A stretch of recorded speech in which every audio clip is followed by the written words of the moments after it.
If you are listening to songs that every day there's a smoke colos, carry baby, call Bobby. one day, you will just sit down. People will be smoking colos. It will become okay to you. Why are you jumping from bed to bed? What are you looking for? What's lost that you're looking for in these women's bodies? What's lost? Just like that person, some of that person has entered you. You too, some of you, husband and wife, you they look them like you say, both of you look alike. Why? After a while. Because blood don't they enter each other, right? Mm-hmm. Imagine how many of those you are sleeping with. Mixing spirits. Dropping yourself. So one day you just walking like this. You'll be wondering what's going on. When men say it's a man's nature to have plenty women, I ask the question, is it mankind or is it masculine man? Your logical brain doesn't form completely till you're 25. At the time I was a parent, I had no business being a parent. If I've had 100 clients, 80 of them have been raped. Why? Because we stopped our children from saying no. The autonomy for my child, I give her permission to say no to me. Because if she cannot say no to me, she will not say no to an outsider. They will tie my ear to a fan and spin the fan.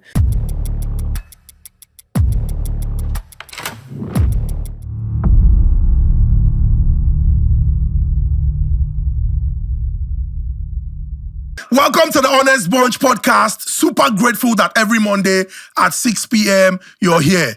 The award-winning Honest Bunch podcast. Now, because of Una, now it make people look or say, these people, no competition. No competition. They give us the award, 2024. Now we be number one. By the special grace of God Almighty and the will of our viewing audience, we'll continue to win more. It will always come home. Make I tell Una of the people where we say they our back. We don't give Una hint, say, he get one better brand, anything we concern real estate. You know, say for some people, this thing a prayer point. God no go let you gather all the money where you don't work for this life. Go put for business where we say, tomorrow, they'll come begin to speak English. Or you can't go, they carry sacrifice for where they don't mark out, say, now your property. So Resida, let that name ring a bell. Resida. These guys, make I not talk too much, but I don't tell Una say, they look us finish talk, say, because we want the viewing audience of the Honest Bunch podcast to get value, you get one code when they walk on. That code, by the time when it's in ready, you go enjoy. All of us go enjoy. We also get Adult Nation Entertainment. Yes. So adults, we love what you are doing in the entertainment sector. As you carry person when we say, I see they like this now him be the golden boy. I go speak Yoruba, Osumo Grammy. See Grammy. Do mommy the jig. You get new song, stream am, enjoy am. We take go beguna. You know, anything will come out from our mouth. Now authentic. Because we know they give una anything we say not correct. Straight into the introduction, ladies and gentlemen. By my immediate right, Salaam alaikum. Wa alaikum salam. Baby girl of Lagos. She's in a state of grace as we speak. Yeah, she's in a state of grace as we speak, observing the holy month of Ramadan. Ladies and gentlemen, the beautiful, delectable, drop-dead gorgeous, everybody agrees with that once he says, yeah, stop. Deity Cole! Salam alaikum. Hi, babies. That's the same babies inside. Yes, now they're still my babies. God said that we still have to keep everybody closer. So, yes, take care of hi, your babies. Ladies and gentlemen, from one beautiful Nigerian woman to another beautiful Nigerian woman. Elegant stallion. I always, from this moment, I would always add, light has come. Yes. It's not easy to come from a place where we say, the elegant stallion. You will explain this thing later for me. The elegant stallion. The daughter in love. Yes. Daughter in love. The adopted daughter. Also. The adopted daughter. And daughter-in-love. In love, You know true. they'll say daughter-in-law, but we are using daughter-in-love. Why? Adopted daughter now. Your adopted daughter now. In So, love. do you want to be daughter that they just adopted? Without or daughter love. with some special connection? I like that they just adopted Okay, them. adopted daughter of the executive governor of Abia State, His Excellency Governor Chichi Alex Oti. Her jollof is always jolloffing. Adazulezu. www.asankbokoto.com. Ladies and gentlemen, Ezinne jollof zini posh. Ndine mama. He's so Blush. My face is even shining. It's hot. The light is affecting my face. Ladies and gentlemen, our eldest brother, the one who will take the head of the cow when it is slaughtered. A man of enchanting physiognomy, many degrees and characters. A man of great wealth. A man who is very deep. Ladies Hey! No, by deep, I mean the depth Why of your can't go wisdom. deep like this? No, the depth of your wisdom. Ladies No, and not gentlemen. for that. Wisdom. Nedu has all the... And a man that has a can-do spirit. A man that when he enters, they say, Adeola, they don't come. A man that knows it all. A man that when he speak English, even God will say, my brother, who born you? Husband material, 6 feet container on the high sea. Holocaust charger. Okay, who gonna give me a... Come on. Husband material, what gonna give me? Thank you. Yes. I don't like all this kind of thing, but let's leave it at that. Ladies and gentlemen, the episode today, we go learn a lot. There's a lot to unpack from today's episode. And I'm very certain that at the end, you self go look and say, wow. So this thing, they're very, very important. They're important because many of us, they live with things when we say, we don't consider normal. But like we always say, we have to unlearn a lot so that we can, we can take in new knowledge and also in turn, do well to add value to our lives and also to the society. And who best to take us on this journey than, say, you get that time when we say that, when you get what they call the jam brochure, you get some courses when they inside. Now, only for brochure you go ever hear say those kind of things they. But for real life and for societies when they work, we need those people. When I talk about a clinical hypnotherapist, I should say the thing will sound somehow. Some of us, the big one we hear when we small now, vulcanizer. Astronauts. Clinical hypnotherapist and a therapist. These are people when we say that they help you, they heal from the sickness when we say they see. But it was past the one when we say they see because you don't damage. It be like internal bleeding. You don't damage, but you don't know. You think say you do okay because you wear trousers. You never naked enter inside streets. So clinical hypnotherapist and therapist. She does a lot to help people heal from childhood trauma. Think about it. You don't get traumatized from small. You can't grow up with trauma. As you they grow, you and your trauma they grow. Your trauma they follow you like shadow. You they go gym, your trauma don't get weight. You don't know say that thing when you carry from small and something where we say go finish you. It get people for society who don't look themselves finish talk say, I cannot add any value. Who am I? See, that life, that dream life that you want to live and be fulfilled, she's definitely going to help you achieve that. And at the end of this episode, you will know why we have brought her and would have this conversation. Ladies and gentlemen, please make some noise and give a resounding round of applause to our special guest for today, Adeola Kingsley-James! You're welcome. Welcome. Thank you very The much. last mic at the sweet. I smile. You're welcome. God bless you. Thank you. Thank you for having me. Thank I'm you so so much. honored to be here today. Thank you. Thank you so much. Now, let's just delve straight into the conversation. You know what they say about people dealing with trauma and you not even having any idea about it because you are carried away by the outlook. Oh, very tall, dark, and handsome man. He speaks spree. But when the man begin they show you, go say, hey! So now, so this thing, they, babe, when look very, very fine. He don't use makeup, cover everything. But when you can't get close to the person, you can't see, say, this one now, container of trouble, toxicity. So let's just look at this from the perspective of how people deal with trauma first and not even know what they are going through. And it go good to start with. If you want to talk about trauma, it will be good to start with your own personal experience so that people will understand, especially as you have dealt with it and you have come out triumphant. Hallelujah. Pray, Mama. Yes. So they say. I don't personally think that anybody is 100% healed, but I believe that anybody can be 100% healing. So it's a continuous process. You don't believe anybody is 100% healed, but you believe that You can be healing. So it's a continuous daily process of wanting to be a better person today than you were yesterday. And so thank you for asking that question. I mean, it's also at some point in my life, I didn't understand what trauma meant. I didn't even know that I had a baggage of trauma myself. So I'm going to go straight into that. You know, I come from a family of 4. 4 siblings. Okay. I'm the second. So for some funny reason, as a child, I didn't feel loved. I don't know why. Now, one, I wasn't the first, I wasn't the only boy, and I wasn't the last child. So in my mind, I fit nowhere, right? And I've spoken to quite a number of middle children who have had a displaced ideology of who they are. And so they keep wanting to try to prove their worthiness by overacting, right? And so as a child, that's how I was. Now, I'll share 4 major roles that children play. And the reason why they play this role, first thing is because every human being was created for connection. So the first time you come out, first of all, you're in your mother's womb for 9 months. You're in a hotel. You are eating when you want, drinking when you want. You are cool. And then all of a sudden, they bring you out into this world.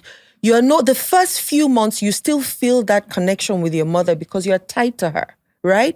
But you find out that, you're on your own. And for you to get the connection from your mother again, you're looking at her face. And so they call it the mirror effect. Now, when you move out of that infant stage, you go into a stage, the toddler stage, which is now you trying to create autonomy, which is, oh no, that's when the child starts to say no. But in Nigeria, we beat the child for saying no. Meanwhile, it's a phase of development that child needs to have to be able to feel like they have their space and they can create the things that they want.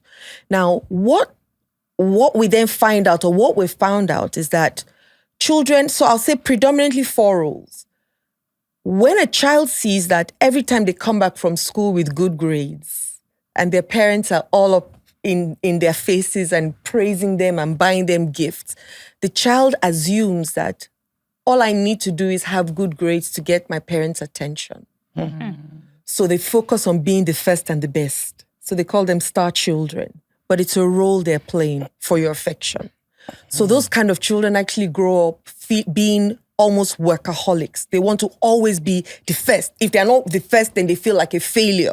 Some of them even go on all kinds of addictions because they need to keep going. Because as a child, that's how they got affection.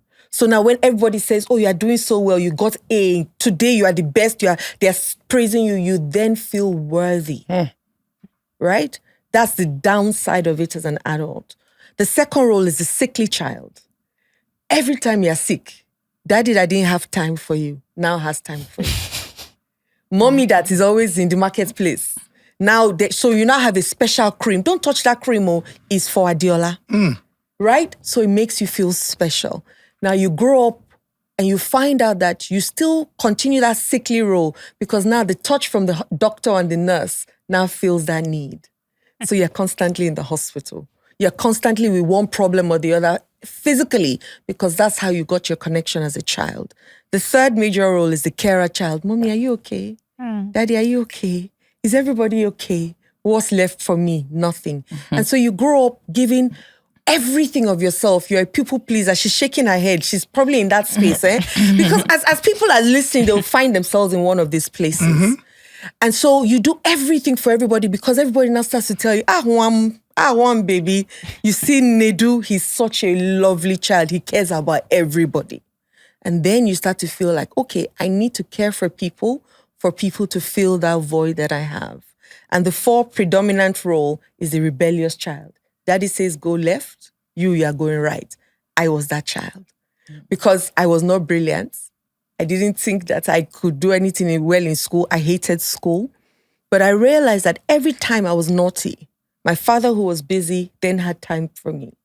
Every time I stole something or, I was then looked at. Now, as a child, you don't know that beating is also not good attention. Any attention is attention for you, whether they're beating you.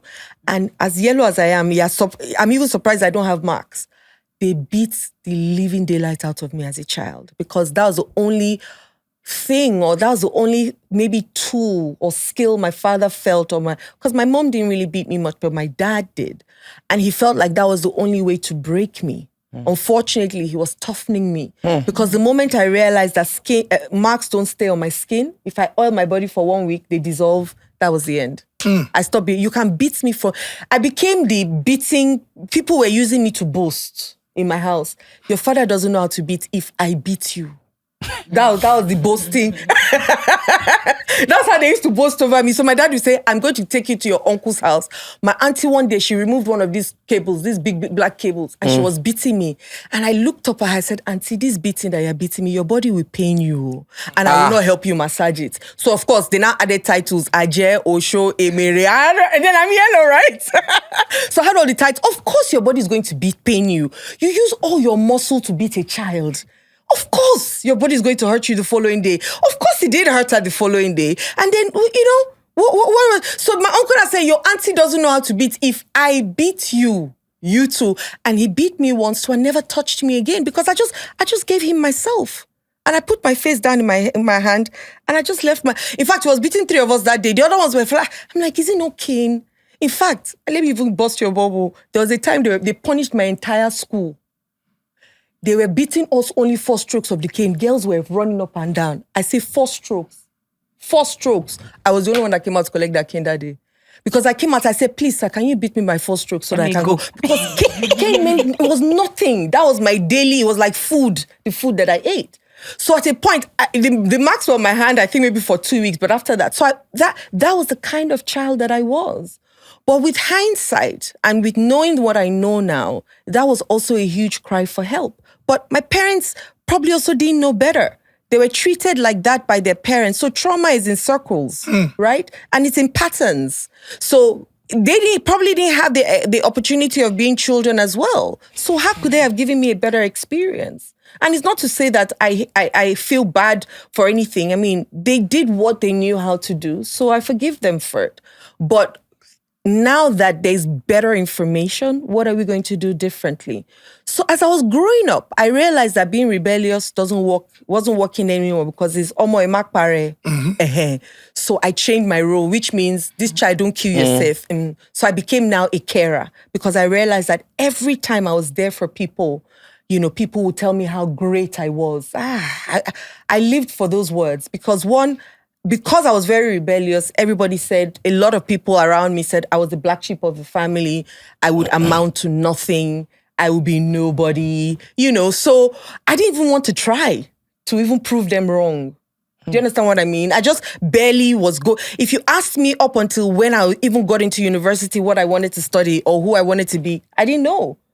I first of all started doing computer science. Then I went back home after a first term. I said, Daddy, do you want me to spend 4 years or 8 years in school? He said 4 years. I said, then I need to change my course. He said, so to what? I said, I don't know. Let me go and do research and come back. So I wrote down mass comm, I wrote down English, and I wrote down theater arts. I did research in mass comm. I'll read too many books, cancel.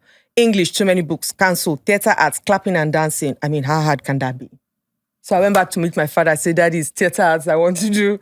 And both my parents are in the arts. That's the worst. But my father looked at me and said, nope.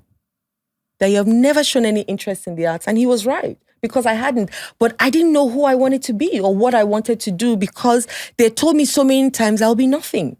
So why do I even want to try and be anything than? Why do I want to prove them right or prove them wrong? Right? So the words that we speak to our children also really matter. And then I was also very skinny as a child. And it was like a big deal. People used to, and because I hated certain kinds of food. Now, why can't you just give your child the food that your child can eat? Why must you force them to eat what you say because you are their mother and their father and you must control them for the rest of their life for them to eat what you must? And so that's how, so at a point I'll say, okay, don't worry, I won't eat my food. So they'll say, okay, if you don't eat it for breakfast, you eat it for lunch. I don't know if they did it to you, right? They did it to me. So if you don't eat, so at a point I used to eat with my nose closed. Then I'll throw the food down my throat and then just pour water down because I won't even taste it. It was either one auntie sitting down with a bat stick showing me that they are bigger and better than me. Somebody threatening me that they will tie my ear to a fan and spin the fan. So even imagining all those things. And it's, once again, I'm not even saying that they're wicked. It's also what they knew, right? Because I'm sure they did it to them. I heard of so many other things that happened to so many people. And so it becomes a vicious circle. Hurt people, guys. And so because you're hurt, you're going to hurt. You can't give what you don't have. So when I became now this people pleaser, I wanted to be everything for everybody, but nothing for myself, right? I wanted people to keep telling me, validating me, applauding me, telling me that, you're doing well, you're doing a good job. Say you're breathing. No, it's just That constant need to be admired. That's what narcissism actually is. People have called it all kinds of things, but it's the constant need to be admired. And it came from the fact that I didn't feel I was admired at all as a child. I didn't feel loved as a child. I felt like they treated me a bit differently from the others. People would lie. Nobody would ask me if what they're telling was the truth or not. And they would just accept it because they're adults. So there's so many things happening in my life at the time. I think also to a large extent, it's that people-pleasing part of me that made me even marry the person that I married. Because he was a widower with 2 children. And I just felt the need that I could save him too. Right? I no regret at all, however, but I'm just telling you that the subtle things that happen to you in your life as a child will follow you to adulthood, and you start to show up as that person without actually knowing where it came from. Interesting. So this background sets a basis for the conversation. Yes. And I'm very certain that, just like we were all listening, a lot of people viewing, a lot is going through their mind. So let's separate the people who are affected into 2 categories now. And let's begin with the first category. The first category is people who have endured this experience and have come of age now. How, as somebody who is an expert, what do you think people should look out for in themselves if they are going to tell themselves the truth, to say, Omo, I carry trauma, I deal with trauma, and I must admit that I have a problem? Okay, so I'm going to share my story again. So at some point in marriage, unfortunately, I was one of those people that thought that marriage is a happy-fying place. It's in marriage that you become complete. And then Mills and Bones also didn't help. By, believing that the man is your everything. He's your air conditioner, he's your fan, he's your freezer, he's your all in all, your best friend, your soulmate, your lover, your doctor, is everything, right? Unfortunately, in marriage, I realized that was a big, big lie. All those songs, I can't live without you, I can't breathe without you, my life is incomplete. Those were the things that fooled us and made us see romance in a way whereby it's almost maybe not real. So when I realized, I'd come to a point where, okay, so this man is not responsible for my happiness, because we also go into marriage thinking that our spouses are, and they're not. And so I came into this marriage thinking, okay, you will make me happy, we're okay. But then going back to trauma, I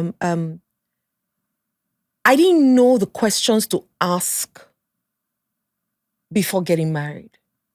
Now, my husband, my husband in his mind might have thought that he'd been married before, so he understands marriage, forgetting that he had never been married to me. Yeah. There are children in the house who I was not their real mother, right? And then I've become a wife to a man with children. I've never been a mother before, and I've never been a wife before. Who prepares us for these things? Before you become a doctor, should you go to school 8 years? Before you become a lawyer, you go to school for 7 years. What school, please, do we go to become wives? What school do we go to become husbands or fathers? Do we just think that, it's hereditary and we just know what to do? When we you don't. feel like it. Yeah, you don't. Because half of the time, I take that back, 90% of the time you are lost. How can you then find another person? And so a lot of us have no business being parents. At the time I was a parent, I had no business being a parent because I hadn't found myself.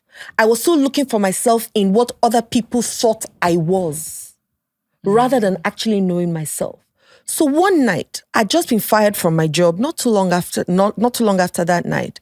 And I realized, honestly, that I had created no relationship with anybody. It was like my relationship with my husband was 0. My relationship with my stepchildren, 0. My own child had even asked me, are you mommy or auntie? So she was not even sure where I was because I was hardly ever at home. My excuse was, I'm busy. I'm at work. So I'll go for script workshops because I've worked in the television industry for about 20 years or more. So I would lie that I'm going for a script workshop, even if I am. I didn't have to be there for 2 weeks straight, but I'll stay there for 2 weeks because I was running away from coming back home to a relationship I hadn't fostered with my husband. I hadn't fostered with my stepchildren or my child. I used to literally run away from them. Right? So we're talking trauma. I didn't even know that that's part of a problem. I didn't know. I just thought, I don't know what to do. I don't know how to do it.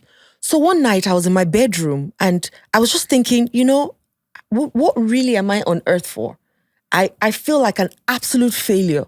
They said it and it's really becoming my reality. I have nothing to show for it. I was almost 40. Not maybe a few months before, but I'm like, I have nothing to show for it. Now, of course, I'd forgotten all the great things that I'd done. I only saw all the things that I wasn't able to do. So I heard my daughter in the background, mommy, because I used to run away from her, literally. I'll go and hide in my room and put off the light so that she won't know that I'm at home.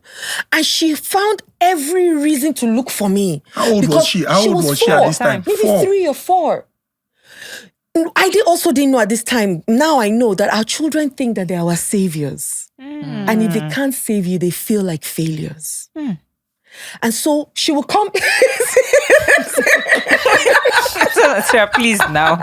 You're being serious here. So she will, that night she knocked on my door and she opened the door and she came inside. And so I had to really, just jump up and she's like, Mommy, I've been looking for you all around the place. I said, I'm here. So she jumps on the bed. She says, Mommy, I want to ask you a question. I say, yes. Are you happy or are you sad? I said, I'm happy. She said, then why are you crying? I said, because I'm happy to see you. And as I think about it, I feel like I tear up every time I think about it. She knew I was lying. I knew I was lying, right? But I couldn't do anything. So she just hugged me and she said, Mommy, I just want you to know that I love you. I swear. The helplessness and the hopelessness on her face. That night I said, I've got to do something about my life. Yes, they might say I'm useless, all of those things. But even if it's not for me, for this child, so that at least I can put a smile on her face and she will feel like I have a mother, right? So she held me that night. We fell asleep together in tears.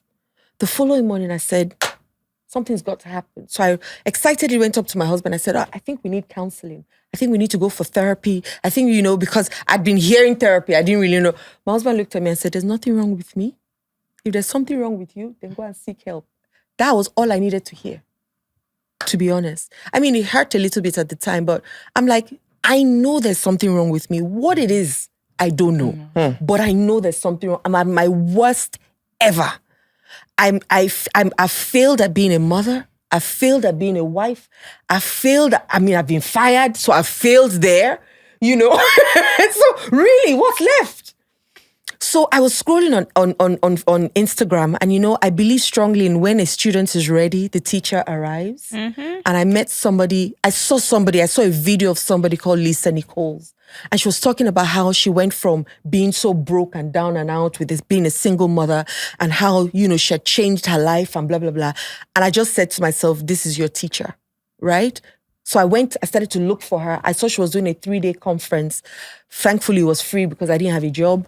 So I just was around COVID. So there was really nothing to be done anyways. So I jumped on her on the conference. One of the nights I sent her because American time. So the class was at night and we used to run for maybe 8-9 hours.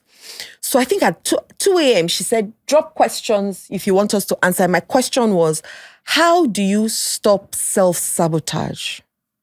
I know this thing that I'm about to do will spoil something, but I will still go ahead and do it. Let it spoil. Let's go there. That's how damaged I was, right? Because once again, I was seeking attention. And I only got attention from being rebellious as a child. But that never left me, right? So I carried that because I want to be naughty so that people will still see me and complain that, exactly. So she fortunately, once again, I think it was God, she picked my question. And at 3 a.m., I could hear her. In fact, I'd slept off. So I heard her shouting, Adeola, are you there? So immediately I jumped up. I was like, yes. So she said, I'm going to ask you to do certain things. I'm about to launch a course. I want you to jump on the course, but I need you to promise me that everything I ask you to do, you will do it. And I said to her, I promise you I'll do it. And then some. And she said, if you do everything I ask you to do, 1 year from now, you'll be using binoculars and you'll be looking at your life and your life will be unrecognizable. That was like music to my ears, guys. So I went into myself and my development, and we call it personal development. But I went into my healing saying that come rain, come shine, I must become a better version of myself. Now, the course itself didn't show me the trauma, but the course showed me that I needed therapy. And it showed me that I had trauma. And because I would agree to everything. I would say yes when I was meant to say no. Mm-hmm. I had no boundaries. I had no limits. I was a people pleaser, so I wanted people to like me. So everything you ask me to do, I would do it, but grudgingly. Mm-hmm. But just to please you, I would do it. I would show up for people with half hearts. And I know I don't want to do this thing, but I need you to tell me thank you. I felt like my husband's savior. If he didn't tell me thank you the way I wanted him to tell me thank you, there was a problem. Huh. My brother, it was big. So I had to, when I saw all those things, and of course, all the other extra stuff, I didn't know myself. I didn't love myself. I went into a course and the guy said, the first thing he said was, if you do not have an identity, you'll answer to anything that you're called. That I will never forget that statement, because that was when I realized that I actually was a sum total of who everybody said I was, but I didn't know who I was. So for me to depart from that person that I was showing up as, I had to create a new identity for myself and then walk in that identity. So this Adeola right now is a recreated version of who Adeola used to be, because the Adeola that existed would amount to nothing. The person that I am right now, you can't even touch me. Interesting. You mentioned 4 different type of trauma that people maybe growing up as a child, like the one that the rebellious, the one that you were, and then there's the sickly star the child, the star child, the sickly carer. one. And They say he knows that only when he's sick and they give him attention. Yes. If he even do things, they go make him sick, just to get attention. Now you be that. You don't know that we create diseases. We create our disease. It's so.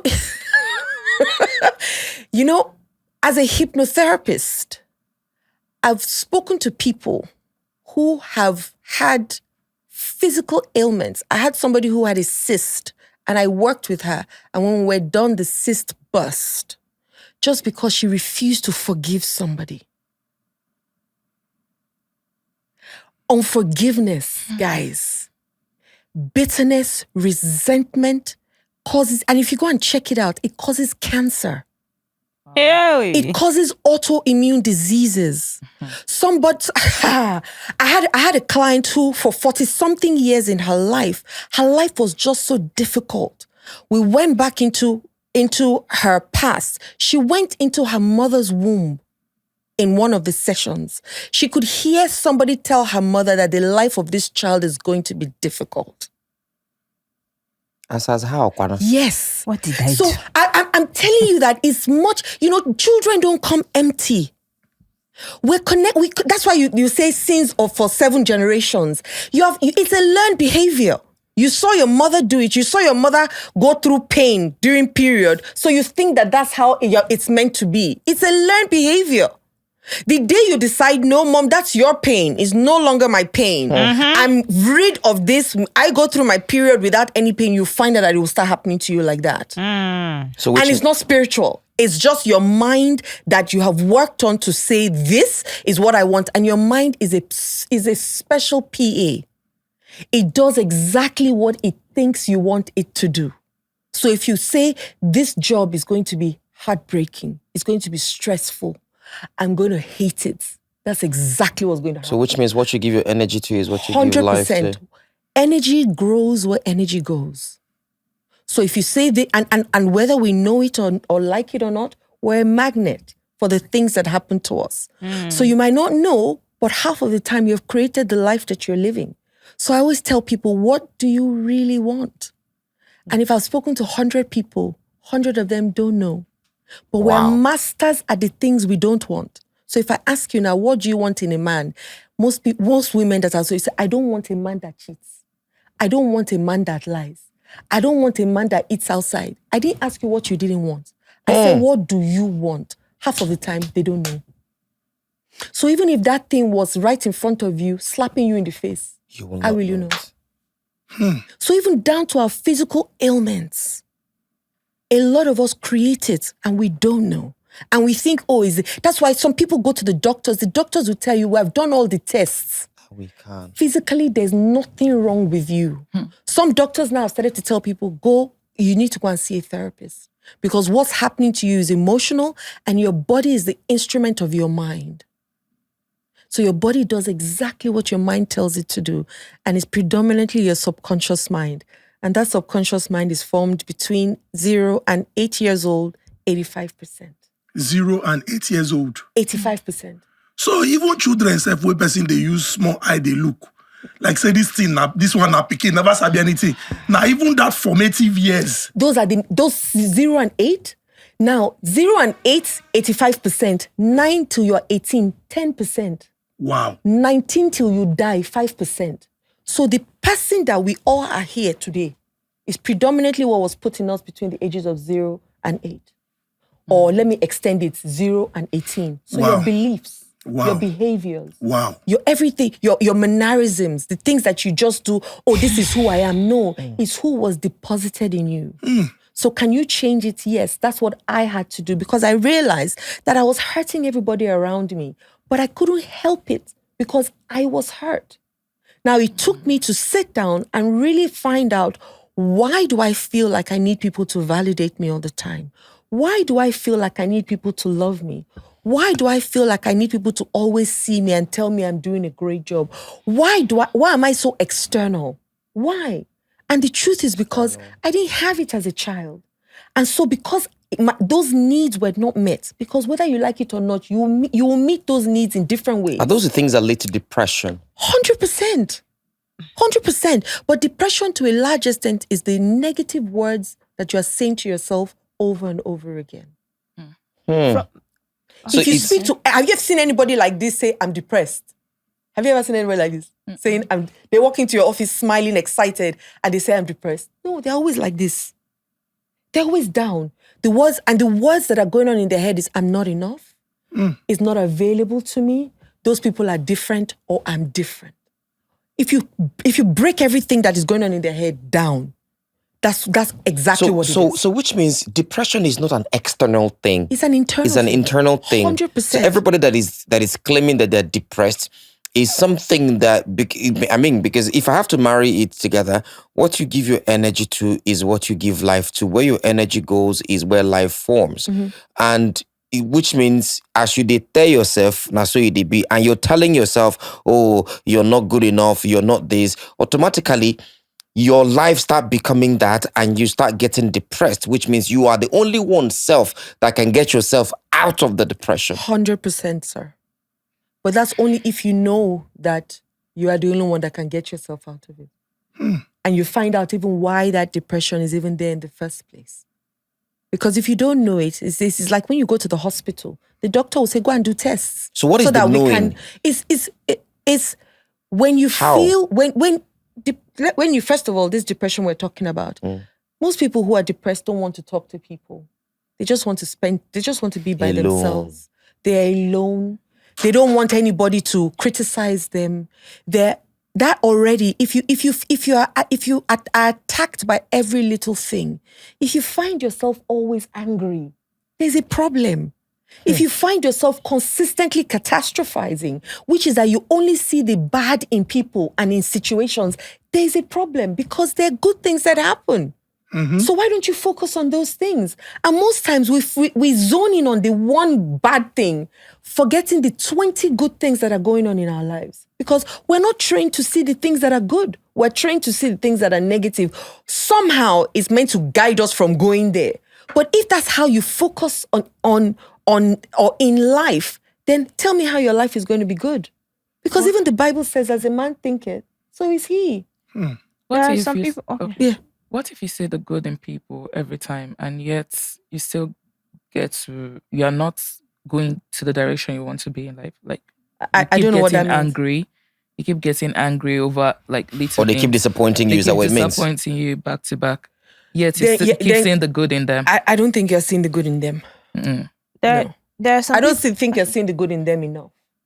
Because if somebody keeps disappointing you, you have registered that person as a disappointment in your mind. And so the person will keep showing up as anything that you have labeled them to be. They will show up as that to you, regardless of whether they are good to other people or not. Have you not seen people who say, that man, he's such a terrible person, but your own experience of him is great? It's because that person has already registered that person that even if that guy wanted to, whether we know it or not, we're all a ball of energy. Have you ever in the night rubbed your bed sheet and see spark coming out of it? Yeah. Light, right? Because we're all a ball of energy. If I hypnotize you, I don't even need to hypnotize. If I tell you guys to close your eyes and I tell you what to do with your hands, at some point your hands will close. Just try it and see whether you feel any heat. Try it, guys. See whether you feel, just open your hands and close it. Can you feel any heat? Can anybody feel any heat? Why? Right? If you even try it like this, because we're a ball of energy. Can you feel any heat? My own hand, not the walk. Your own daddy beer, they do you. You can't feel it. I can feel it. Can you feel it? It's warm. Yes, it becomes warm after a while. Just try it. Just keep it open and focus on it. You'll see. Yeah, it's true. Because you'll feel it. Even the beer will not stop it. It will happen. If I tell you, close your eyes and imagine that there are magnets in your hand, at some point, your hand will close if I command it to close. Right? Because of the magnet that we are. So if you're a magnet just physically, imagine how you're a magnet in your mind. Imagine that. So that means that if things are happening, could it be called self-prophecy? There are some people.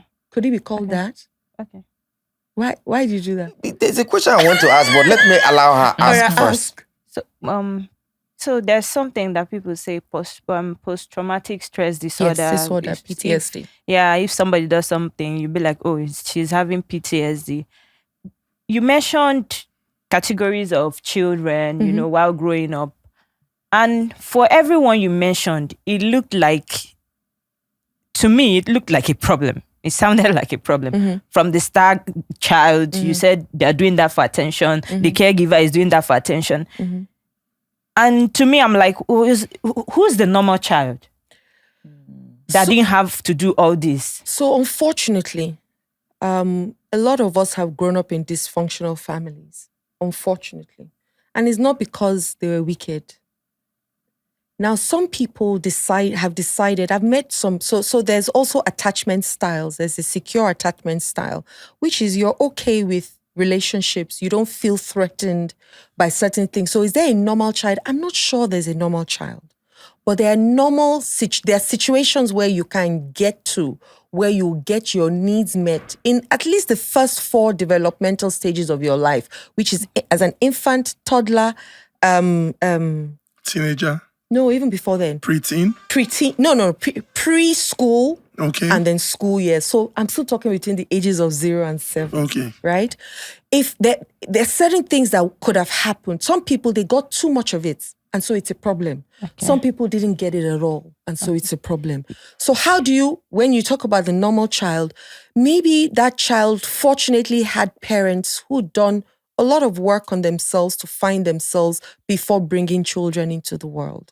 You know why I'm asking Yes, asking that? You know, I brought up PTSD because there are some people who their lives are going normally per se, are going normally, and all of a sudden something just happens to them. So Sometimes it's not even Yes. it's not even them. Yeah. Like I have a friend that would rather, he has never traveled out of the country. He won't. Even if he has to travel, he will travel to Ghana because he can use a bus. Yes, because he has had a friend who died in a crash. So something after happened. that, I mean, life was going on well. He used to fly. But after his friend had died in a plane crash, he would never, he would tell you people, be going. I'm coming. Even if it takes me 3 days, I will get to that place. I'm never going to go up there. And he has done it for years and years and years that it's almost normal. I mean, he's not jealous of people that are jabbering because for him, he feels like, oh, make I go there, go die. My friend don't die. So how do people like that recover? Because for me, is really stronger than even what we're saying. Like, because each time he's passing an airport, he's crazy. He's looking at everybody like, you guys want to die. So PTSD is a post-trauma effect. Now, most times, nothing means anything except the meaning you give to things. So if something happens to 5 of us here, we'll all have different meanings. So his meaning to that accident is, I will die. So to avoid, and if I work with him, I'll remove it from him. Tell him if he wants to take it out, I'll take it out for him. It's the meaning that he has given to that story, to that incident. So post-traumatic stress is the meaning that you give to the thing that has happened. Now, trauma is most likely pain, but it's more the meaning that you have given to that incident that causes the pain, not the incident itself.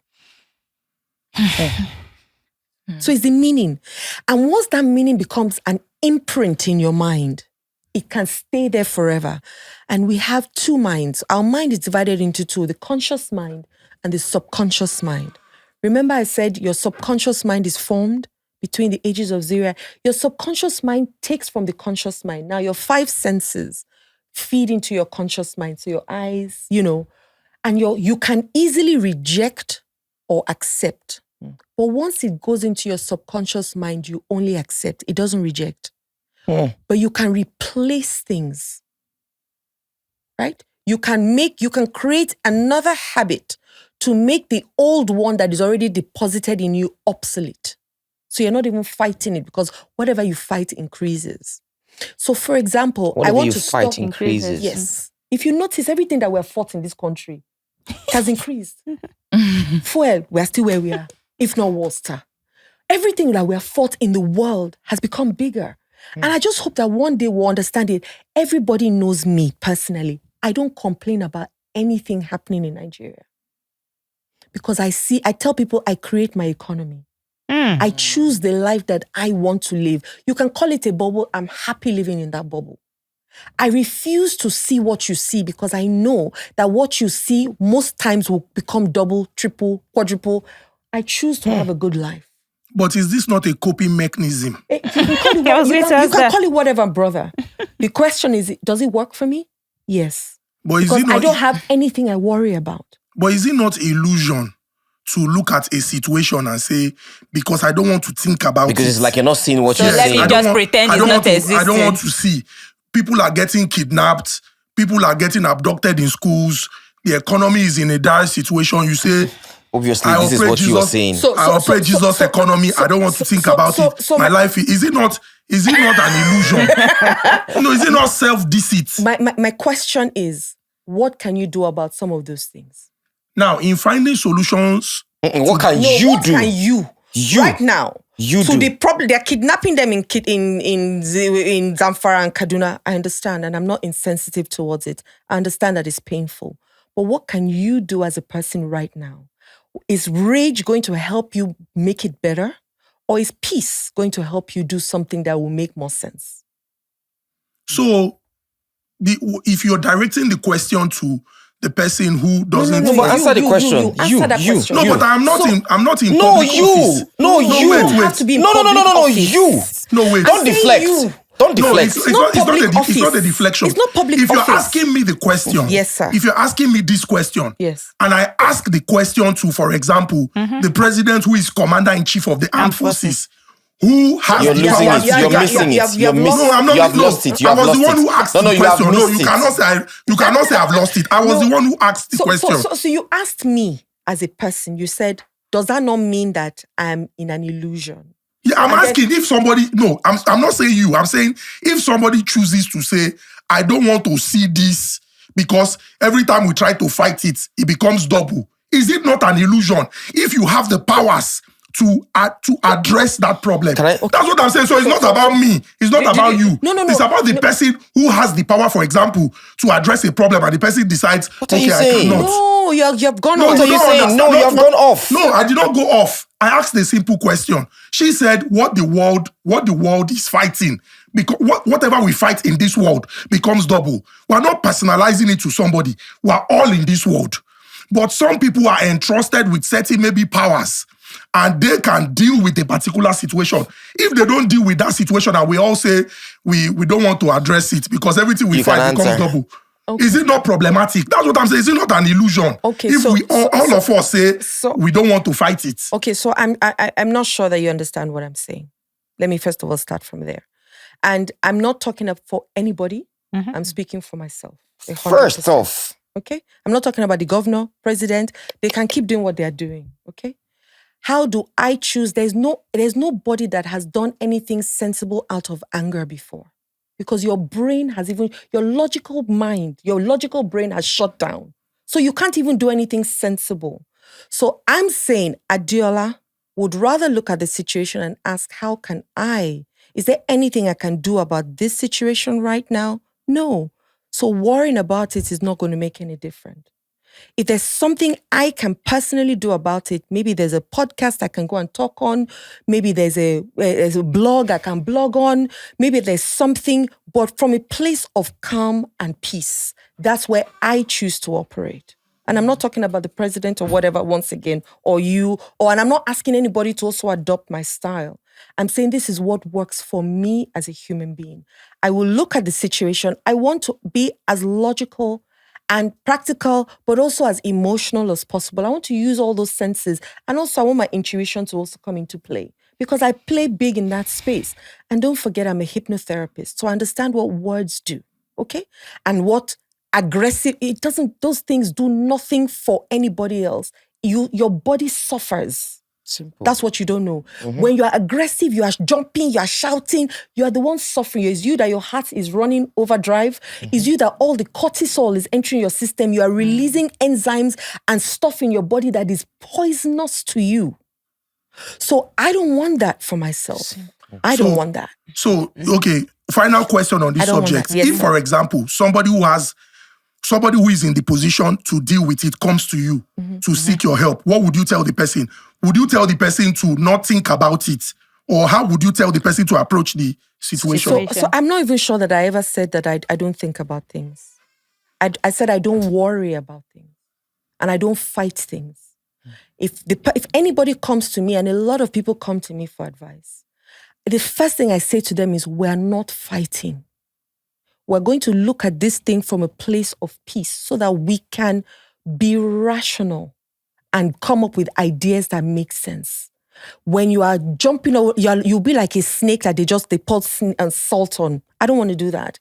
I have clients who have had the worst situations that they're in, and they call me and they are panicking, and I first of all say to them, just breathe, relax, sleep. When you wake up tomorrow morning, let's sit down and talk about it. Because I want us to address it from a place where we're thinking in a state where we can do the rational and we're mindful about what we do. Yes, you want to hurt people. You want to revenge. I don't play in that space. I don't play in that space at all because I believe 100% what goes around comes around. So it's not for me to hurt you. You will use your own hand and hurt yourself. What I choose to do, however, is to handle it from a place of peace. And that has always worked for me. So yes, when people come to me to your answer, I give them answers, I give them solutions, but not with aggression. No. And not with them shutting out. Sometimes you've got to shut out certain things at that moment. Sometimes. You know, another thing. Because if he's not doing, the first question you want to ask yourself, what's he doing to me right constantly now? that you've been thinking about this and doing it like this. What has he done? But what I mean, maybe a little of where husband material is coming Well, from. I understand You where can't he's shut down- coming from. No, you don't understand where I'm coming from. No, I do. Because you said I had missed it. You don't understand where I'm coming Wait. from. See, if something You is missed my actually, question. if something is Or what I was actually saying. affecting you directly, Yes. you can't shut it out. For me, it really takes maybe magical powers or whatever powers No, you can learn it. to shut out something that is affecting you And you are in a position directly. to address it. So, okay, so I'm not, Did you hear what she said? yeah, maybe. Can you do something about it? Yeah. Now, there's one guru that I saw the video. Say, are you having a problem? Can you do something about it? Then do Why it. worry? husband Oh, must have said- hold on, please. Do you have a problem? Can you do something about it? Why worry? Do you have a problem? Can you not do anything about it? Why worry? Same thing. Now, let me tell you something. What he's saying is, That's not what I was saying, no. yo, This bruh, your can gu- you listen? This your guru explanation. Can you listen for me to This your finish? guru explanation is a deviation from what I said. I admitted that if there's a problem and you are in a position to deal with it, do you shut it out and say no? For example, I'm not the commander-in-chief of the armed forces. If we use the example of insecurity, All the people that there are is talking about the nothing I commander can in do. chief, what has changed about it? Because you're not doing the right thing. You're not doing the right The thing. question is, have they gotten better? Have they gotten With better? all the noise that we're making. So thank you. Have they gotten better? I like the fact that we have asked this question. Does it still not point to the claim that when you do the same thing and expect a different result, you're definitely not going to But you get have the been result? shouting all this while. What has he done? No, it's not shouting. No.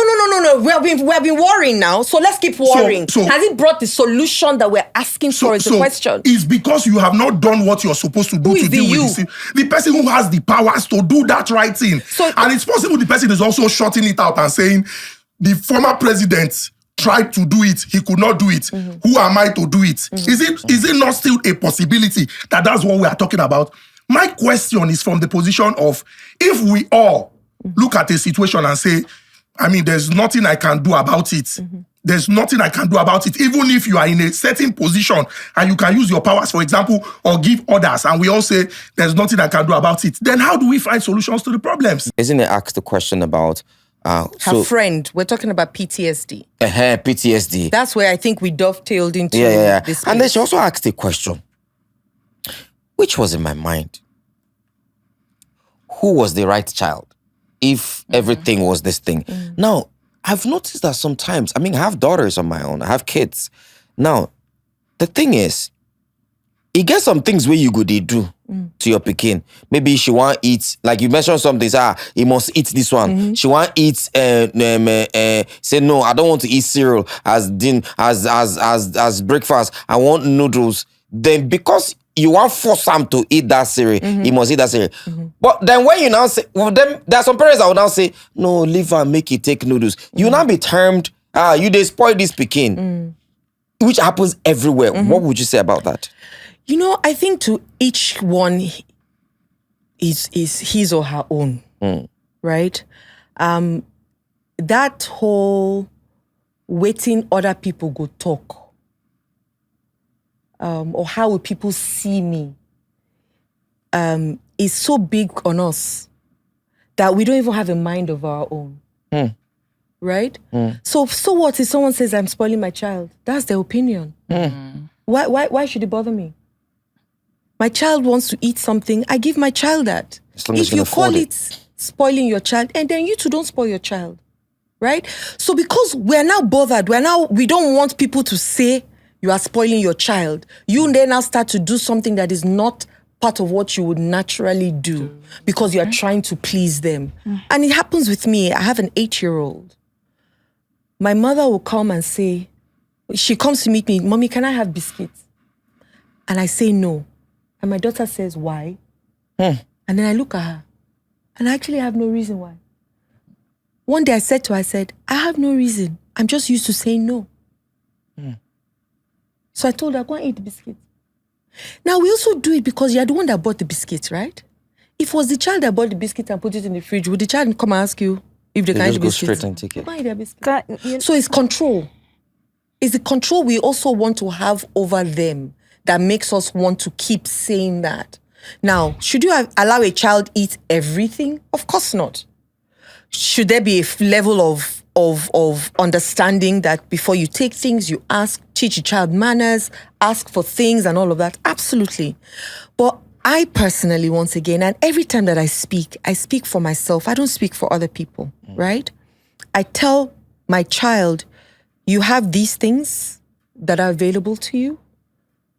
I want to see if you can use, I don't want to use the word common sense because even your logical brain doesn't form completely till you're 25.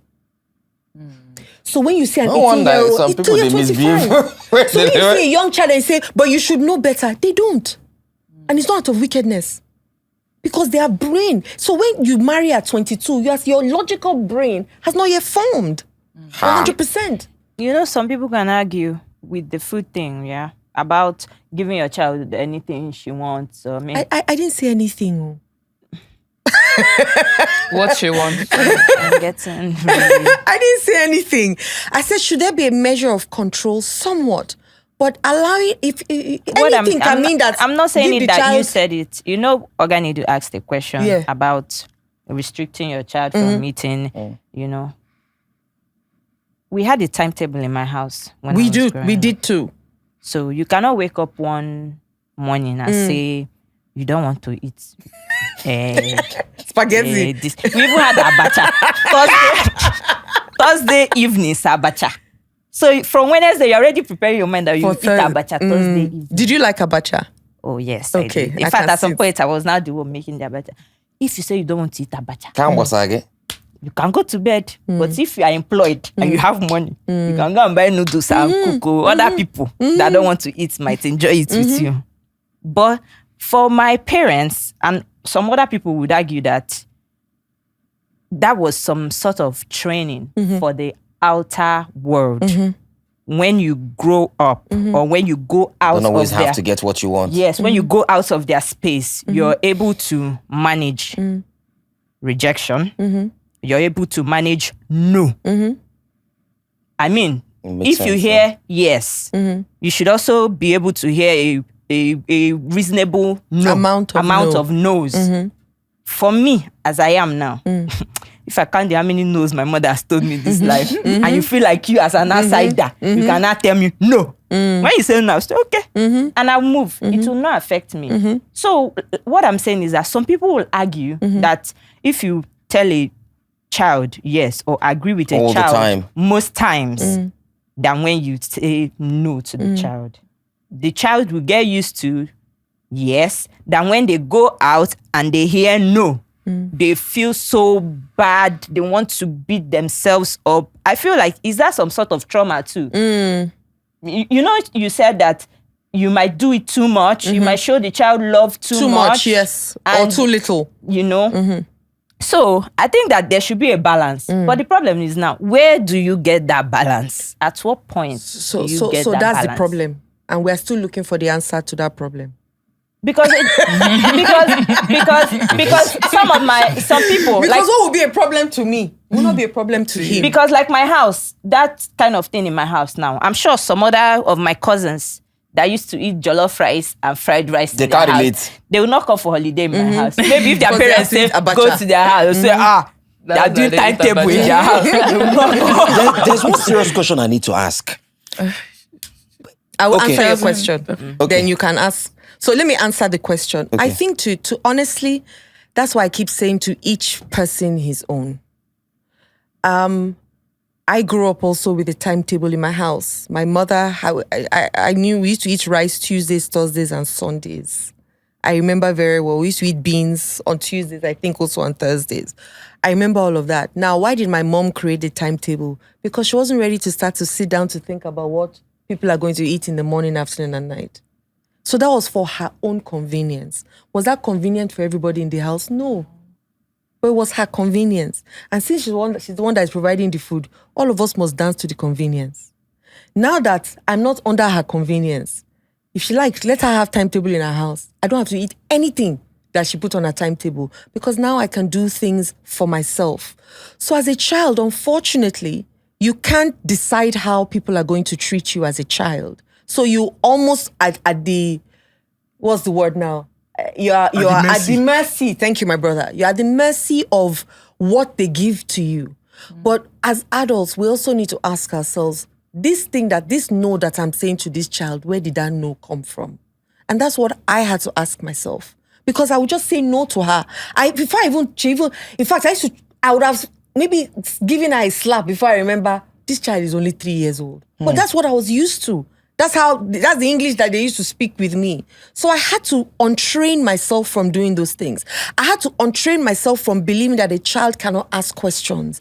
Because if I've had 100 clients, 80 of them have been raped. Why? Because we stopped our children from saying no. So I'm very big on those things. The autonomy for my child, I give her permission to say no to me. And I don't feel bad about it. Because if she cannot say no to me, she will not say no to an outsider. It's the same thing you're talking about. So I want her to feel safe. That if she says, Mommy, is it okay for me to do this later? I can say, yes, it's okay for you to do it later. Because if she says to me, Mommy, you didn't knock on my door before entering my room, I will go out and close the door and I will knock on the door and wait for her to tell me to come inside. Now, of course, you're turning your head because your mother and a dirty slap then go give you. No, my mom will not. Even me, they would have. I never thought of it. However, it's because of those things that we have opened our doors to people who should never be in our spaces, and our children have suffered for it. Our children have suffered big time for it. Pastor is touching your child, you can't say anything. A cousin is touching your child, brother is touching your child, sister is touching, and they can't say no. Even when they come to tell you this is what happened, you will beat them on top of it and say, stop lying. We have opened our doors to people who should never be in our spaces, and our children have suffered for it. Right? It's so many other things. It's not just food. It's so many other things. But ask yourself all the time, this no that I have just said, what is it? How can I justify? Am I genuinely feel that this thing will affect this child, or is it something that would affect me personally? If it's a selfish thing. Is it a selfish thing? Is it a me feeling that I'm older than you? Or me feeling I have to control you, I have to discipline you. If it comes from control, then there's a problem. You need to check yourself. But if it comes from a place of, no, you have had 4 chocolates already, a 5th one is going to run your tummy, then of course, no. Okay. And I will say it with a bold chest. You know what you said about children having the power to say no to their parents? I think when they start having external influence, then they can say no for some people. Some people growing up, all they knew was their father is the Almighty. Yes. Their mother is the Almighty. Yeah. So my mother can never go wrong. Yeah. So if my mother says something, then that is what it is. I can't say no to my mother. Not because there's this dictatorship, whatever in the house. It's just because growing up, maybe that's how the children saw their parents. That how can I even say no to my father? My father knows everything. My father is my protector. So if my father says sit down, and I feel that some atrocities that have been committed in this world as fathers sleeping with their children or mothers having, stuff like that happen within the house, I think it happens from a place of maybe not fear, but you've looked up to this man. He's been your rock. He's sent you. He's nurtured you. And when you're growing up, he's now, you feel like, oh, because my father is touching me here, it can't be bad because he's my father. Except you now start hearing, you have external influence now, and you're not hearing that, oh, this is not right too, even if it's your father that is doing it to you, that you can now stand up to your parents. So in some cases, it might not really be, I feel like children cannot really say no because, the environment in the house is really strong, or, but because from their own place, they feel like You know when you said, my mother will slap me, I said I never did it because I never even thought of about it. it, right. Because I didn't do it, I didn't know the reaction that would have come right. from it. Right. I feel like maybe if I went out, if I went to people's houses more and I saw the children telling their parents no or barging into their parents, maybe I could have tried it. But I didn't do it because I didn't go external. And another thing, my father does not like ogiri. There's something they call ogiri. Ugbe. My father doesn't like it. Adawa. We never cooked it in my house when I was growing up. But I came for youth service. And I ate it in soup. It was sweet. I loved it. And I've never eaten it before. So when I went back to Aba, I cooked soup. Nobody was around. I was the only person in the house. I put it inside the soup. The man came back. He ate the soup. He said the soup was sweet. And I shut up my mouth. What do you have to say? I've gone outside and I've gotten that experience. So it has happened. But the day he found out, he was like, oh, so this is what you have been doing to me. And I got that reaction. And up till now, anytime I'm around, he knows that there will be ogiri in the soup and he will eat it. So if I didn't come to Lagos and eat it and know that, oh, I could dare to do that, I wouldn't get that. I wouldn't know whether he would be angry or, So I feel like external influence could have also affected that decision of saying no. So there are two questions I really need to ask. I know Toon has a question. There are two questions I really need to ask so that a lot of people can learn and know how to navigate this. There's something, there was one video you talked about. You say, I'm not your friend. Your child is not your friend. What do you say about people trying to be friends with their child? Because I think sometimes when you talk to your child like you're talking to an adult, or you relate with your child, I think the child becomes more vocal. The child becomes more open to you. Now, what do you have to say about people trying to be friends with their child, getting them to be open and all that? That's one.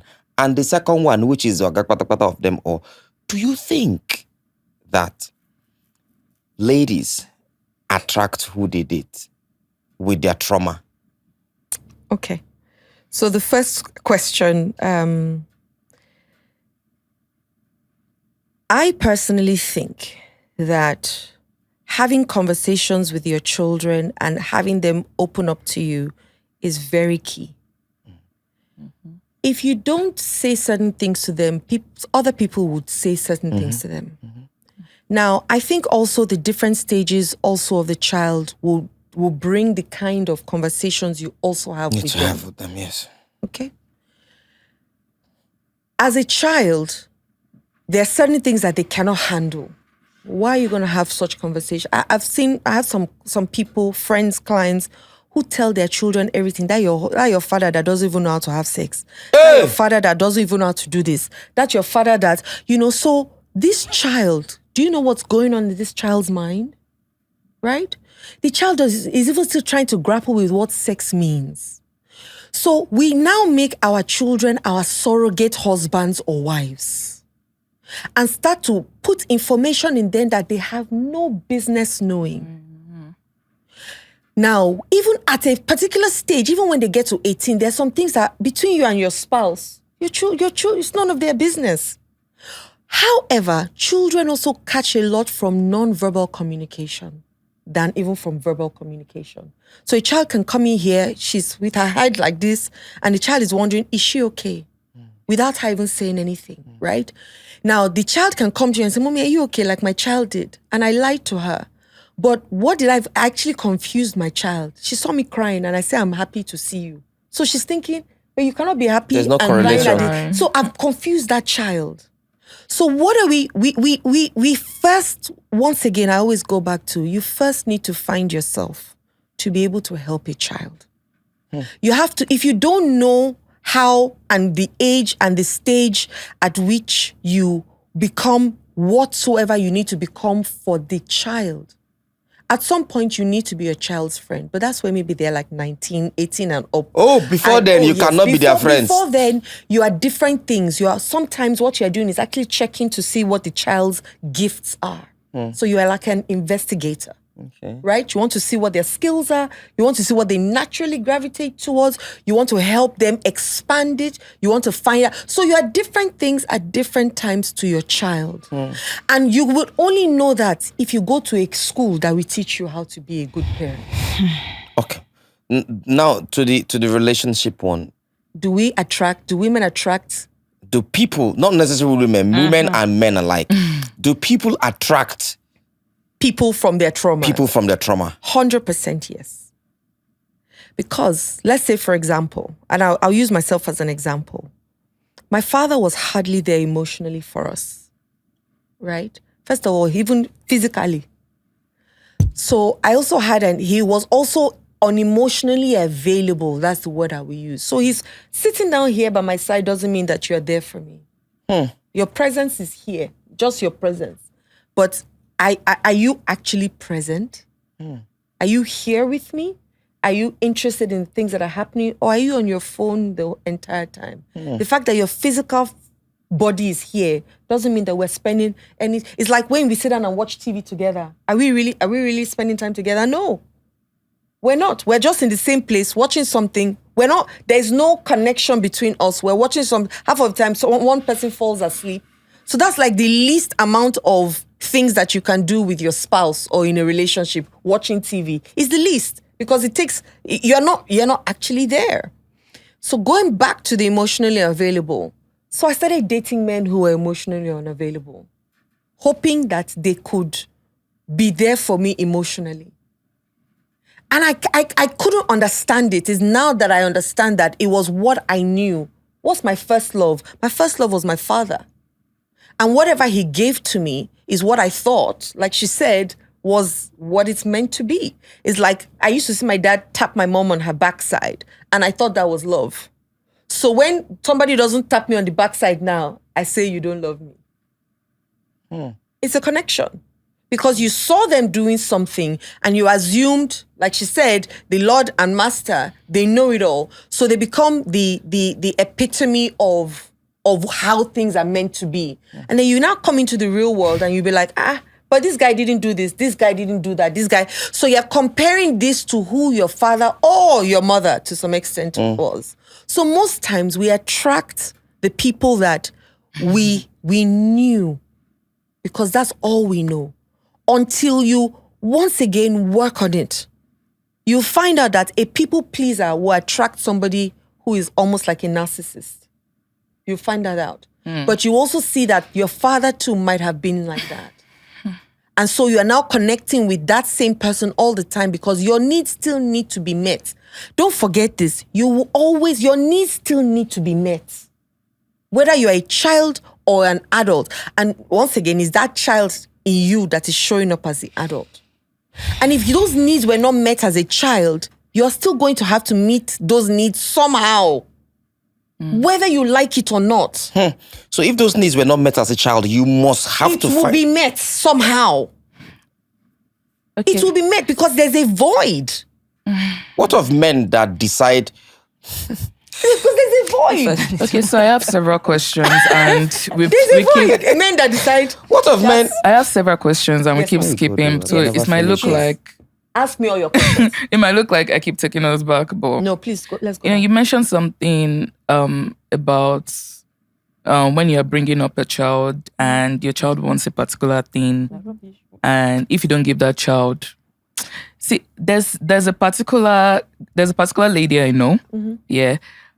She grew up with a father in a compound where a father doesn't tell her no. If a younger brother now can throw the TV at the wall, break the TV out of anger, the father will be like, yeah, I grew up like that, don't worry, they will be fine. But I know this lady right now, even her mother can't talk to her. Anybody around her can talk to her. She feels she's smarter than everybody else. Can somebody like that still be saved? Oh, anybody can be saved. And I don't think anybody should not be told no. Right? Even as a child, there are certain things. If your child was going to walk on the street, would you say, please walk, child, and not look left or right? Of course you would. You stop the child from doing that. Sorry. You stop the child from walking on the street. So you're not going to see a child in harm's way and say, oh, because I want to be a today's mother, or a woke mother. Gen Z mother. No, let's not. I like to, because Gen Zs, you people have labeled Gen Zs too much. So I do very, very hard not to mention Gen Zs and then make it seem like they're bad. Yes. Right? Bless you. But, yeah, well, amen. But you will tell, there's certain things that even if, all I say is ask yourself, this no that you are saying, where is it coming from? That's all I say. Ask yourself, this no that I've told this child, because one day I had lunch. I finished my lunch. Then I decided I wanted ice cream. I had ice cream. Then I think I decided I wanted something else. Shebi na me dey buy am, so na me dey chop am. My child now came to me the following day. Mommy, she had her lunch. Mommy, can I have ice cream? I said no. She said, but Mommy, you had ice cream yesterday after you had your lunch. I said yes.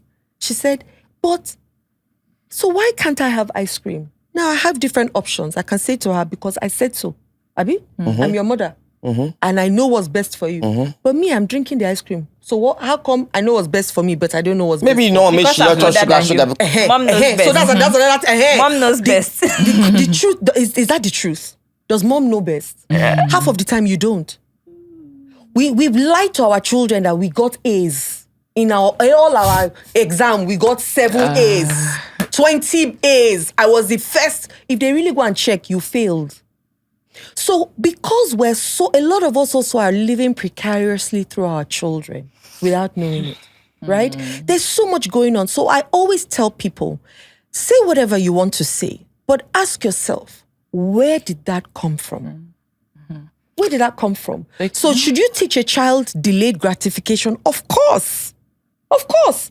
This thing, you can have it, but not now. I'll tell my child, what's the time now? 12 o'clock. Okay, you can have it at 3.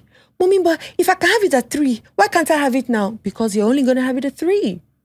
So is that delayed gratification? By the time she's having it at that 3, she'll be so excited that she's having it at 3, right? So it's not a yes for everything. But always ask yourself, this no, is it out of just sheer control?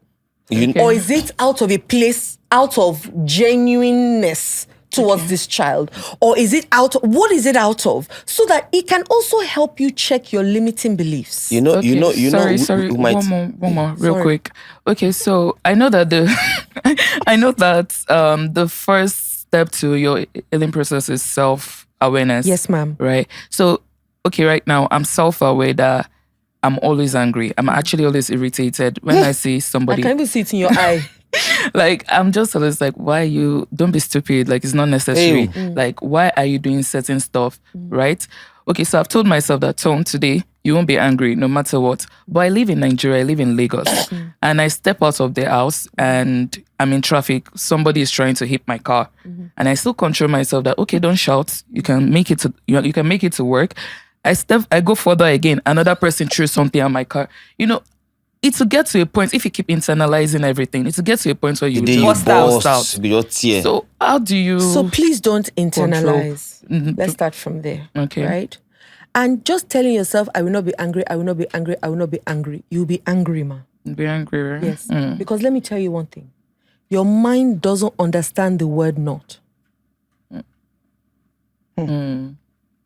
So if you say, I will not be like my mother, you'll be exactly like your mother.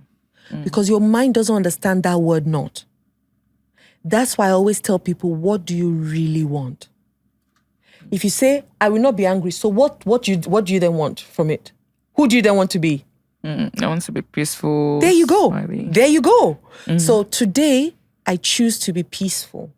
And I work from a place of peace. Okay. Even when that thing is happening, you repeat, even if you slap somebody. I choose to slap you with a piece. Because it would be foolhardy to say, oh, there's a point you get to, you just be like, Namaste. Things will trigger you, but a trigger already exists in you. A trigger is not from outside. A trigger is somebody that came to put on a light bulb that is already existing in you. That's why it's called a trigger. It's a reminder of something that has already happened in you that is deposited. So this action has reminded you of that thing. That's a trigger. If it was not in you, it will never be triggered. So when people say, you made me do something, it's already in you. All they did was, because your emotions happen through you, not to you. So you can decide, and you keep telling yourself every day. I did it for a long time as well. I would say to myself every day, was almost like my incantations. Adeola, you are peace. You choose peace. I can fight with my husband. Put down the phone like this. Adeola, you are peace. You choose peace. I swear to you. I had to teach myself, because you can't fight a habit. You create a new habit that makes the old one obsolete. Do you know what that means? Yeah. You make that, so it replaces the already old belief. It replaces it. So there has to be something that will something replace bigger something. that makes it smaller until it takes the place of it. That's how the subconscious mind works. Does that mean that when person they smoke cigar, he say I don't want to smoke cigar again? I don't want to smoke cigar, you go smoke cigar. I don't want to smoke cigar, you will smoke cigar. So does it mean that you have to replace it? The mind does not understand no. It doesn't understand the word not. So for example, you say you are smoking, right? So you want to replace the smoking habit? Pick up a pen or find a pencil. Every time you think of smoking, hold that pencil and roll it around and play with it. And smoke the pencil. Just what I'm saying. Not vape. Not vape. Not vape. Your mind will start to, and you know the truth, your mind doesn't know, even if you are joking, whether it's a lie, whether you're telling the truth, nothing. It doesn't know. If I do a meditation with you guys and we go into a state of being, you will not know. Your mind doesn't know the difference, whether it's happening to you real life or not, because that's what your imagination is about. It's God gave us that gift to see. Imagination, visualization, your mind does. I even tell actors these days that be careful of the roles you play. I have some friends who have told me that they played a particular role and they became those things after. I've seen people who played roles where they died in the film and they died after the film. I played a role in the university, in the Polytechnic in Zaria. I don't know if I've mentioned this to my husband, but I played a role. It was a drama. I was in the drama. I played the cultist. I just got into the school then, and I played it. I don't tell you do that again. I go into the role. I played the role. Baba, in all these 2 months, I joined court. But it's not. It might seem like a small thing, Especially if it's a series. You know, if it's a series, you show up every day. Continuously a cult. That's why even to the music that you listen to. If you are listening to songs that every day there's a smoke colors, carry baby, call Bobby. One day, you will just sit down. People will be smoking colos. It will become okay to you. Because you have fed it so much to yourself, your consciousness. And then that what it you say fine. is what. There's one song that was trending one time.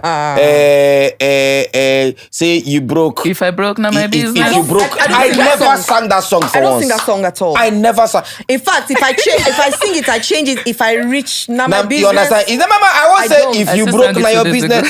Now there's a question I want to ask. Before I ask that question, before to now spoke, there's something. Most parents think they know, but they don't. He had to correct me something some days ago. My boy called me.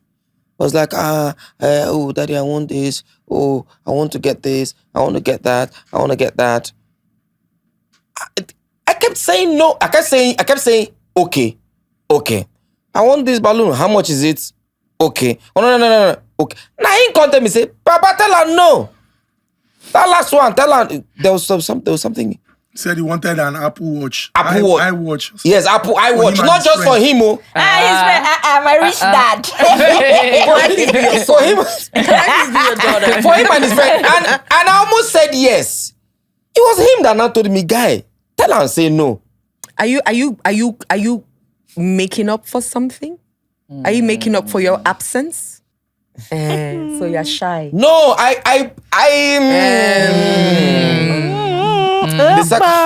So what's your other question? The other question is, because as parents, we do it. When you are not there, the child wants take tablets. On a normal day, you won't give them to do it, but because you are not there, and rather than making yourself present for the child, you say go and watch TV, go and meet your friends, So yeah. The question I want to ask, these women are going to be happy about it. Oh, yeah. Gift is going to be happy about it.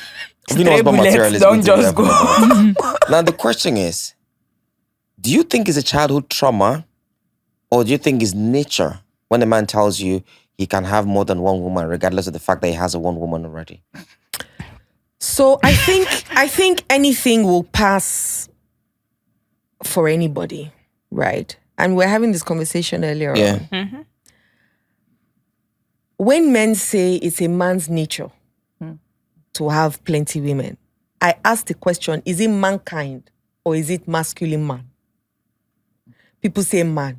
I say mankind. Because the grass is always greener on the other side. So you always think that the next person will have better than what I have right now. They play. And most times, really, it's the grass you till and you groom and you grow that is green. The one on the other side is because the person there is watering it and saying kind words to it and looking after it. Now, my next question is this, and I'll ask you this question. Or maybe it's not a question. Maybe it's not a question. Okay. I personally think it's harder to have one relationship than it is to have 10 relationships. Why do you think so? Because in the 10, you're not in any of them. But in the one, you put everything of you in it. And a lot of people are so avoidant. We're running away from being hurt, being brokenhearted, being all those things because your father broke your heart or your mother broke your heart or your first lover broke your heart, because it doesn't start with lovers, but we think it does. It's always from parent, so a lot of abandonment.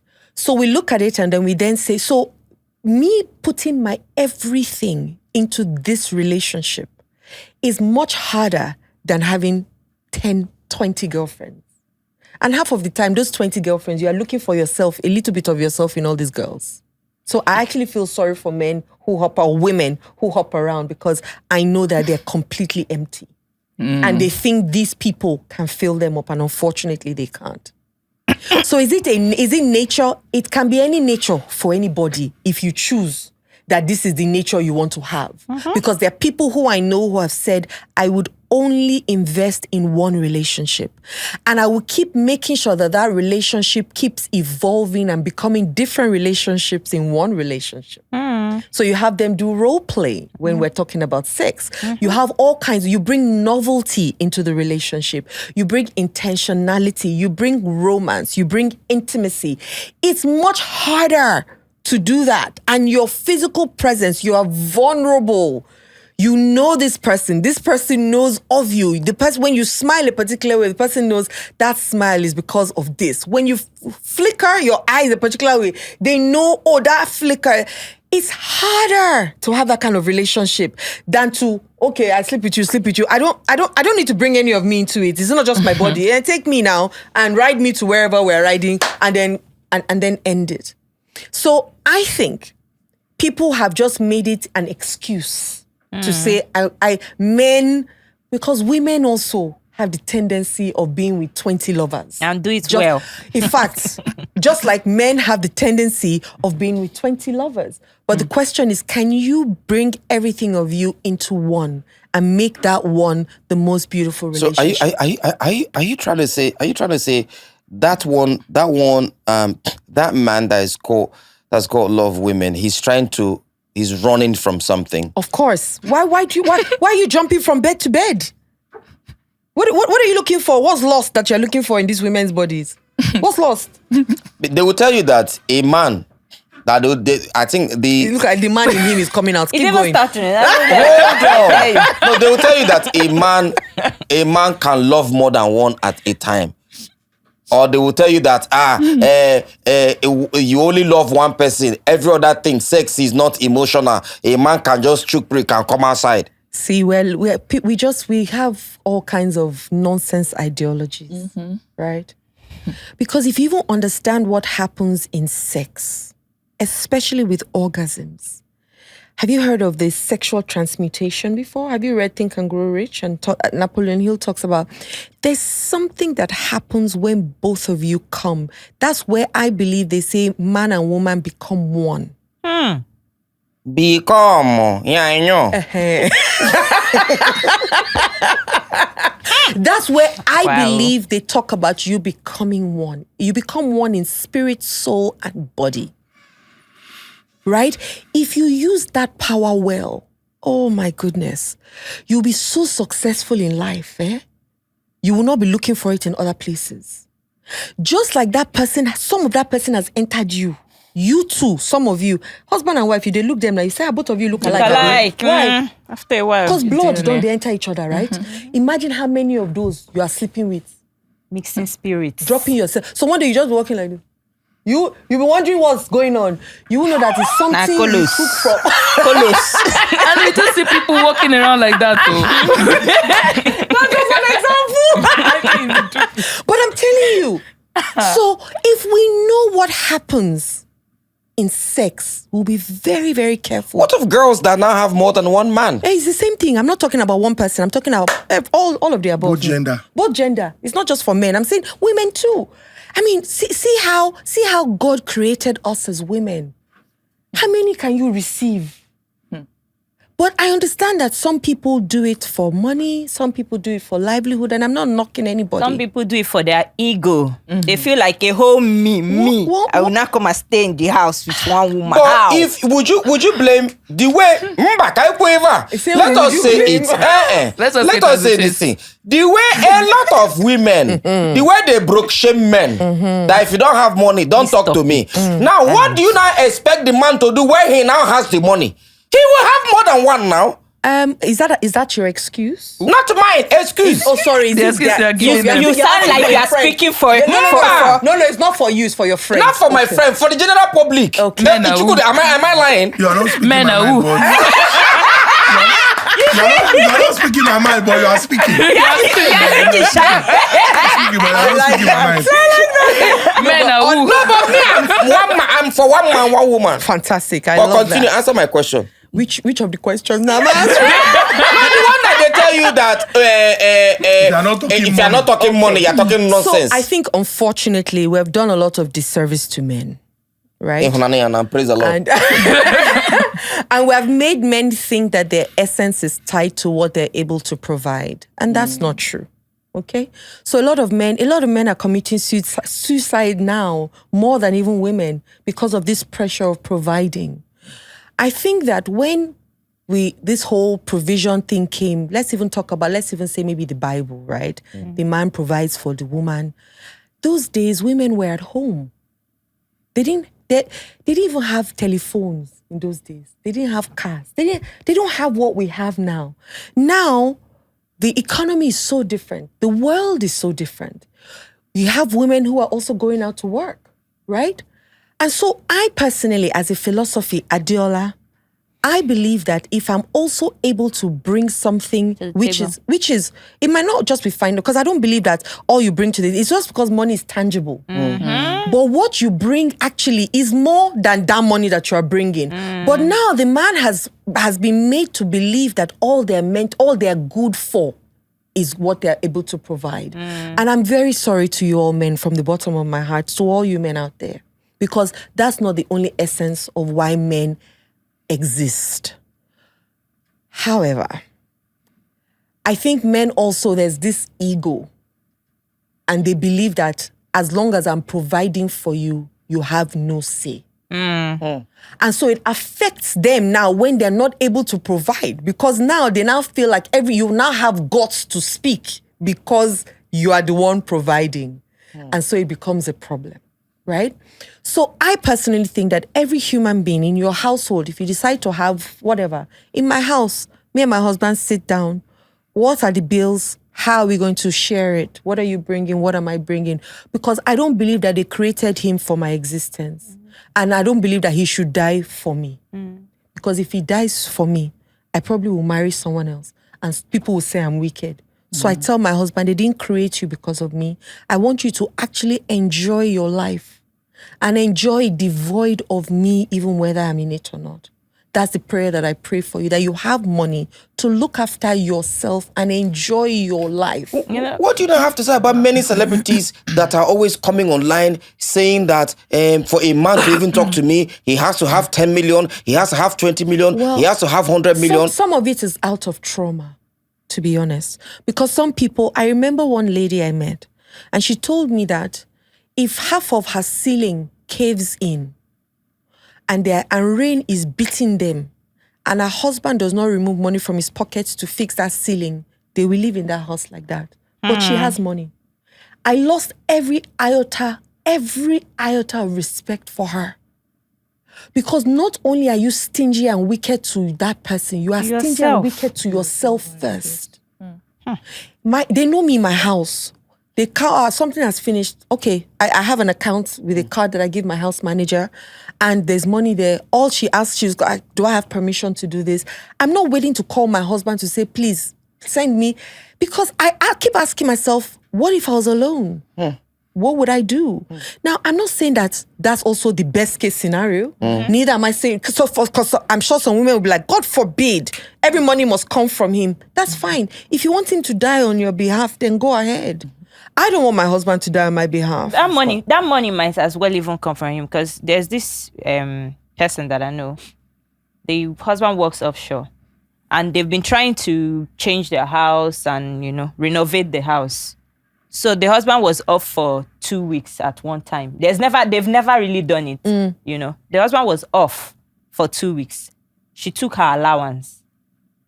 She renovated the house that 2 weeks. The question is it not their house? She renovated the house. And when the man came back, the man was like, "Ooh, you did this.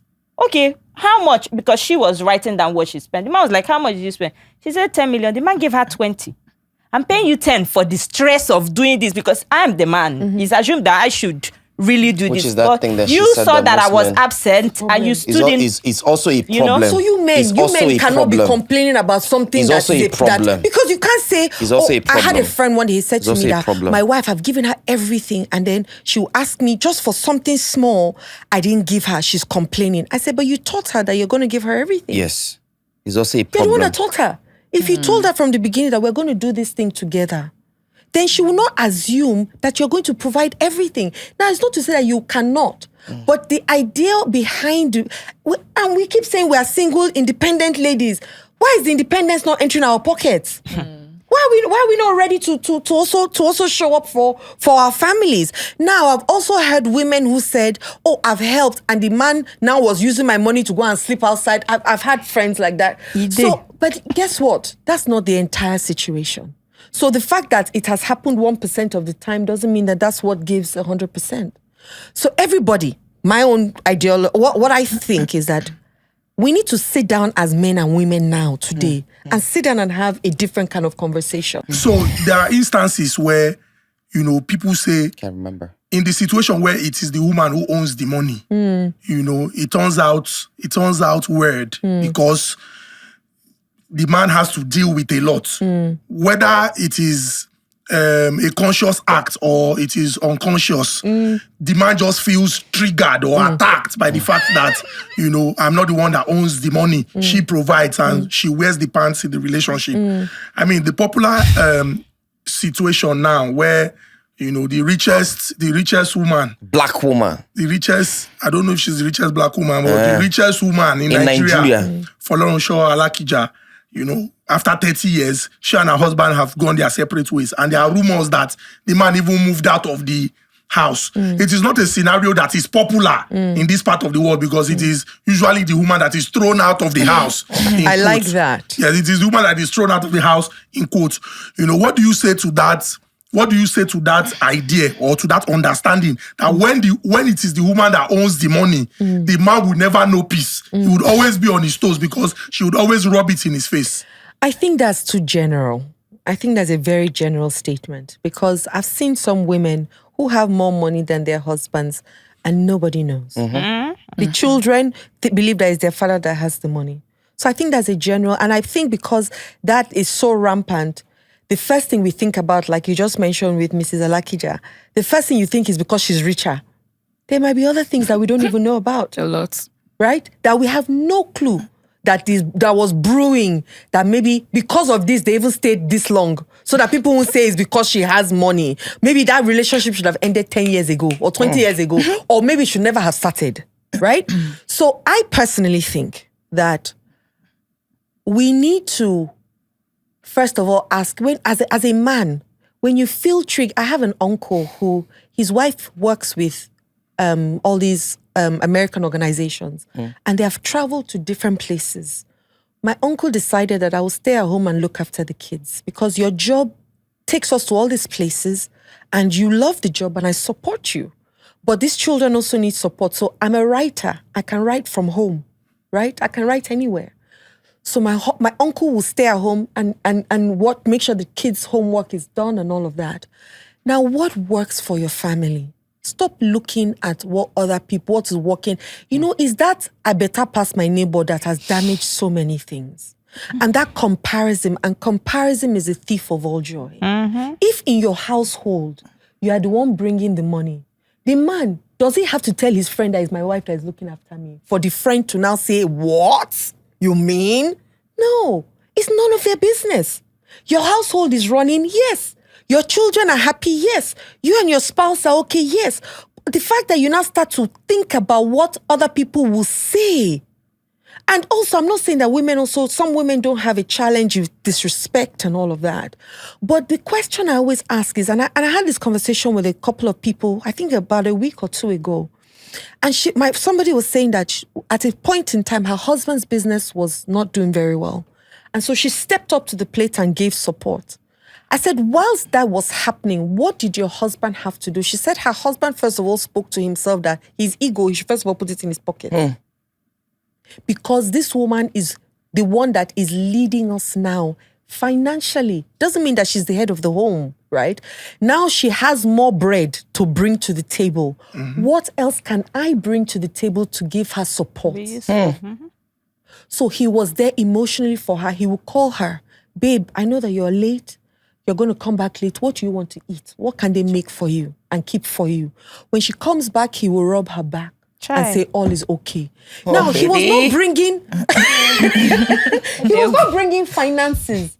But do you know if they quantify what he was bringing? Only one or two women go feed to that canteen. No? That's not true. That's not true. I'm just very few, basically. I don't agree. I don't agree because I think that we look at a small number and assume that small number is everybody. I don't agree. She said the guy was there for her in that way, and she was so grateful for it. She didn't even think about the money that she was bringing because the money is our money. It's not your money or my money. A lot of times we think in silos. It's your car, it's my car, it's your account, it's your money. If we think as the family, as a nation, as a business, how do you want to run this business successfully? So when money is coming in, it's coming in for us. Yeah. Who will go for us is what Jesus said, right? It's who is better. The woman might be even better financially than you. Allow her, give her that space to play. Let her. But if she now says to you, remember, this thing, we have to manage it this way. You can't now say no. I want to give it to my brother's cousin. First of all, it's our money. We first nurture here before we start to give it to other places, right? And so we need to understand our situation at every point in time to deal with that situation at that time. But they talk say woman money. In fact, people say your woman's money is your money. The man's money is our money. I don't agree to that statement. I believe that our money is our money. I know how much my husband earns from whatever he does to a large extent. He also knows the same. So we'll sit down and say, nigga, what are we doing here? Okay, this thing needs to be done. My husband might say, I don't have money now. I'll say I have the money. I'll say, okay, but we'll 50 it. Or you're older than me, you will do 60, I will do 40. And we've moved on. But I might even pay for it and even forget about it. Then later he say, I'm owing you money. That money I'm owing you forever. And we will laugh over it, right? There's no beef. You know that men have this provision mentality. Yes. And secondly, their ego is something. Like you said, what you said about the lady's husband that put his ego first. The man has to first learn to put his ego. And it takes an effort, extra effort. It takes extra effort. You know why? This is a scenario. Like, if a man is very wealthy and he has a woman and they're trying to rearrange the house, the woman can say, no, I don't want this yellow chair. Let's put red chair. No, I don't want that fridge there. Put that fridge the other side. Because there's money in his pocket and he's providing, You say, okay, well, baby, if you want yellow chair, why not? Let's Energy. remove red chair. If that man did not have money and the wife is saying, no, I don't want yellow chair, push yellow chair. The same way. The same way. It will not sound the same way in his ear when he had money and now that he doesn't have money. When he had money, it was sounding like a request. When he doesn't have money, it's sounding like a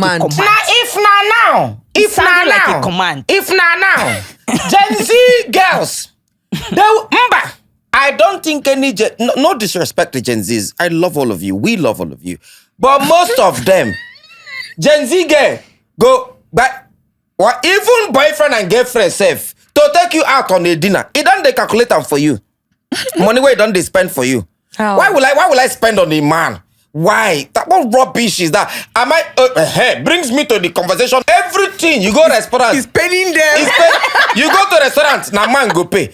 If I to start with The clothes where you go. Toasting, now man go toast you. Now the man go The carry women, you. they toast men now. I never see the one come toast me. You never. Recently. You're not. For how many years now, woman never toast me. So now man go toast you. Now man go do the now we will go use to now you go use to tomba pass kelebe. Na tumbon. Me talking stage. Now we then go do talking stage. Then now you go still pay money even for wiping. Now you then go tell harder. Now you go do the work. Then you're going to ask, what do you bring to the table? Some ladies will tell you, I bring my juicy coochie to the table. But that's something, isn't it? Oh. See, How? No! Let me tell you something. Let me tell you something. Do you know how much that spends for it to be juicy? I'm a strong advocate of if I ask you out on a date, I'm taking care of it. Yes. But if I'm in my house and you say, get dressed, let's go to Chinese, it means you have it. I would understand that you have it all figured out because you're taking me out of my house to go and take care of me, right? But if I now from my bed, the only problem I have is people that will say, Emeka, come now, let's go to Chinese now. And you don't know the state of Emeka financially at that But why time. can't Emeka also say, I don't have money to That take is you? the ego Why problem. is Emeka now lying That to is say, let's go to Chinese just to please the That's girl? the ego problem. It's a Kara. Why is the Kara ego child. problem? I Kara say people child. pleaser. People That's pleaser. the ego So Emeka problem. has no right to be upset if My- Clara But does Emeka not will give go back home and juices start after. telling his friends how the girl, because this girl does not know that you don't have money. So if she said, let's go, which I have a problem with, there's something my mother used to call vex money. If I follow you, say I did go somewhere, you know that thing where I want chop, the money in my pocket. Extra, in fact. And extra small. You know why? In case things don't Not turn in out advance. the way it's planned, nobody's getting disgraced. My own anger is the fact that Adeola is saying that girls that are saying I bring coochie to the table, they have every right. Is it not something enough? Juicy coochie. You know how much Hold okra on, water? You know hold how on. much okra Hold water on. we drink? Did you hear how he called it juicy water? Why You will get you say My why? brother, for it to be juicy, there's some work that has been put in place. Thank you. And this girl was What sitting work? down peaceful. Hold on. You don't need to know. We know the juice that the work that we're doing. They experience the Hold juice. on, hold on. Exactly, and you're enjoying the juice. Yeah, you're telling me. Okay, so I'm messing with you at this point. Can I? No, however, I'm not messing about that. I'm not messing about that. Because About when you that, say- I bring coochie- hold on, juicy when- coochie to when the they table. Bring some. Yes, at the end of the day, that's what you are paying. Am I for. going to be wiping every day? But you know what you're paying for. Am I going to be? No, I said. When we started the conversation, when you came to meet me to say what did you come to say to me? Is Please. the first question. Oh yeah. Oh yeah. Take my I like microphone. you. I love you. I like you. Talk your own. So I love you. I like you. Talk my own. Oh yeah. Yeah. Now I don't tell you now. So you Wait don't till she end now now. talk back. Hey, now So you don't- let us date now. Let us be You see, you don't have to pay anything to tell me you love me, you like me, and neither do I, because I'm not giving you anything. So why But should when you not start tell to me that make before I talk to you, I have to have money? No. I think can I speak that's like- a problem. But however, so you will talk now. However, I think also, I think my generation, I think we got to a point where we looked at our mothers and saw how our mothers took certain things that we said, this thing over my dead body will it happen to me. So either mothers or aunties or guardians, when they sit down to talk I had a client who told me that she said to her mother that, Mommy, I'm very unhappy in my marriage, an 18-year marriage. And her mother told her that your own is small. But I've been married to your father for 42 years. I've been unhappy the 42 years. Oh, God. Right? So in that's so she's telling her daughter, Osheshebere, or there's still more. You know, keep You suffering. have not seen anything. Keep suffering. have just scratched the surface. Tie This is your just the wrapper. beginning. Suffering has just started. And I felt very bad for her. But I also felt more bad for the mother. Because imagine what that woman has had to go through. True. Right? So imagine this child sitting down and listening to this mother and her friends talking, and they're just like, eh? So you people took all this nonsense? Me? If the man does not have money, I had a friend who, in London, she had a husband who said he used to go to work over the weekend outside London. It was her house. It was her car.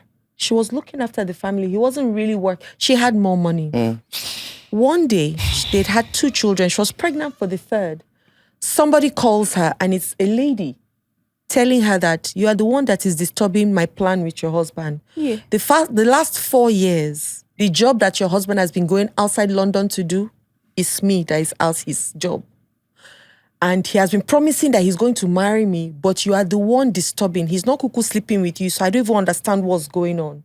So my friend says to her, did he tell you that I'm pregnant for our 3rd child? She says, impossible. He says he doesn't touch you. She said, go and ask him. That's an embarrassment. Yeah. So she finds out that, so this life that, you know, and you would hardly know outside that she's the one that's looking after him. But You that hardly man know. is an idiot. Why would a woman be taking care of you and you are going to wipe another person? That man should be castrated now. Happens every day. So now that woman will have a child who is a girl, who will see what her mother has been through. They now sit down and say, God forbid, if the man is not living and does not have, I will never. So it's from a place of pain. So everybody that is saying I bring juicy coochie to the table is from a place of pain. No, I didn't say that. No, They actually are bringing juicy coochie to the table. You are bringing juicy coochie. I hope so. That's what I'm gonna say. I hope so. I hope it's juicy enough. Do you know the investment? Okra water, cinnamon water, Dates, cashew nuts, pineapple, watermelon. You know, exactly everything you just explained right now was what I wanted to say. Because Right. when people keep throwing, they'll be shouting Gen Z, Gen Z, Gen Z, like their generation Don't mind wasn't them, don't there mind them. before the Gen Zs. Yeah. Your generation took lots of bullshit that the Yeah. Gen Z are not going to take. I just believe Absolutely. that most people are just angry because this new generation, we are not even the They new have the generation, there's still audacity. Gen There's A. still- There's Gen There's A, a there, Gen and they'll be Shaggy. worse. They'll be worse because this new generation, they have the audacity they didn't have. Because this new generation can be like, no, I'm not going to take this bullshit Yeah. from you. Yeah. That's why most of these people, even some men, are angry right now. Our that, generation. What's wrong with these Gen Zs? Why are you saying no? Why are you saying this type of stuff? That's because you are used to your own generation accepting all the bullshit Yeah. you are giving. Yeah. I'm just sorry. That's what I'm just we gonna were say. brought up in silence. Nice one. We I were hope brought up Gen in Zs don't silence. give bullshit too. No, even if you give Gen A too. I hope they don't give Everybody, bullshit every too. generation will give. Gen A will learn. Mrs. Gen Z, hold on. Yes, so Gen Z. Mrs. Gen Z right So here. hold on. Period. You know, the mistakes that we also made, that we didn't take some of the good that our parents also had, that we were fighting, that we started the feminist movement, is the same mistake you guys are making. Because it's not everything that we have done or our mothers have done that is bullshit.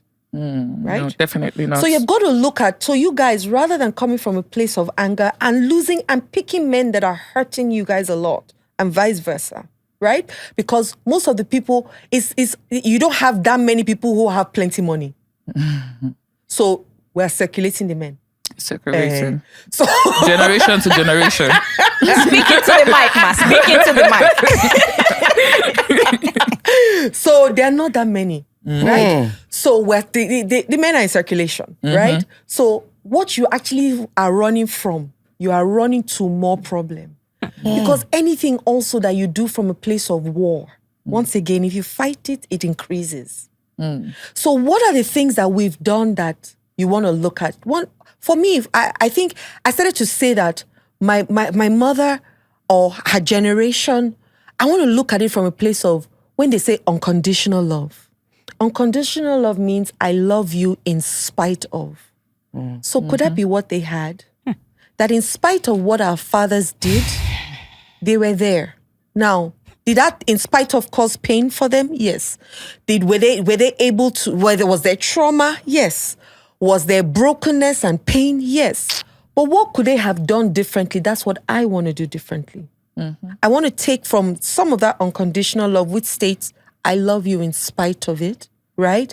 And hopefully you and I have that agreement. And I know people will laugh and say, oh, Lord, Maje, right? But for me, that's how I process things. I don't discard everything. It's not like, it's like throwing the baby and the bad water away. No, maybe there's something good about it.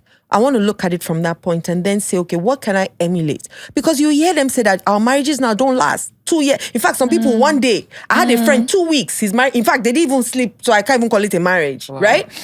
But they'll say, we stayed. Yes, you stayed. Look at how hurt you are. Look at how broken you are. Damage. And invariably, look at how broken I am because of your brokenness, right? So some relationships, yes, shouldn't have extended that long.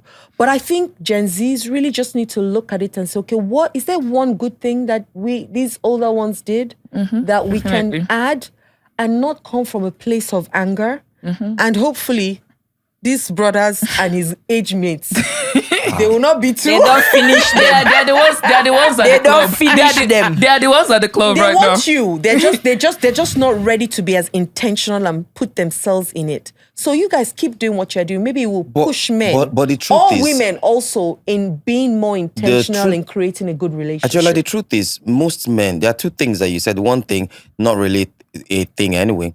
To all the girls that they share the same men, we get money. That's one. But basically, They play in the same league. they play in the Y'all same give us league. just in dresses. different groups. Just in different stadiums. They share dresses now.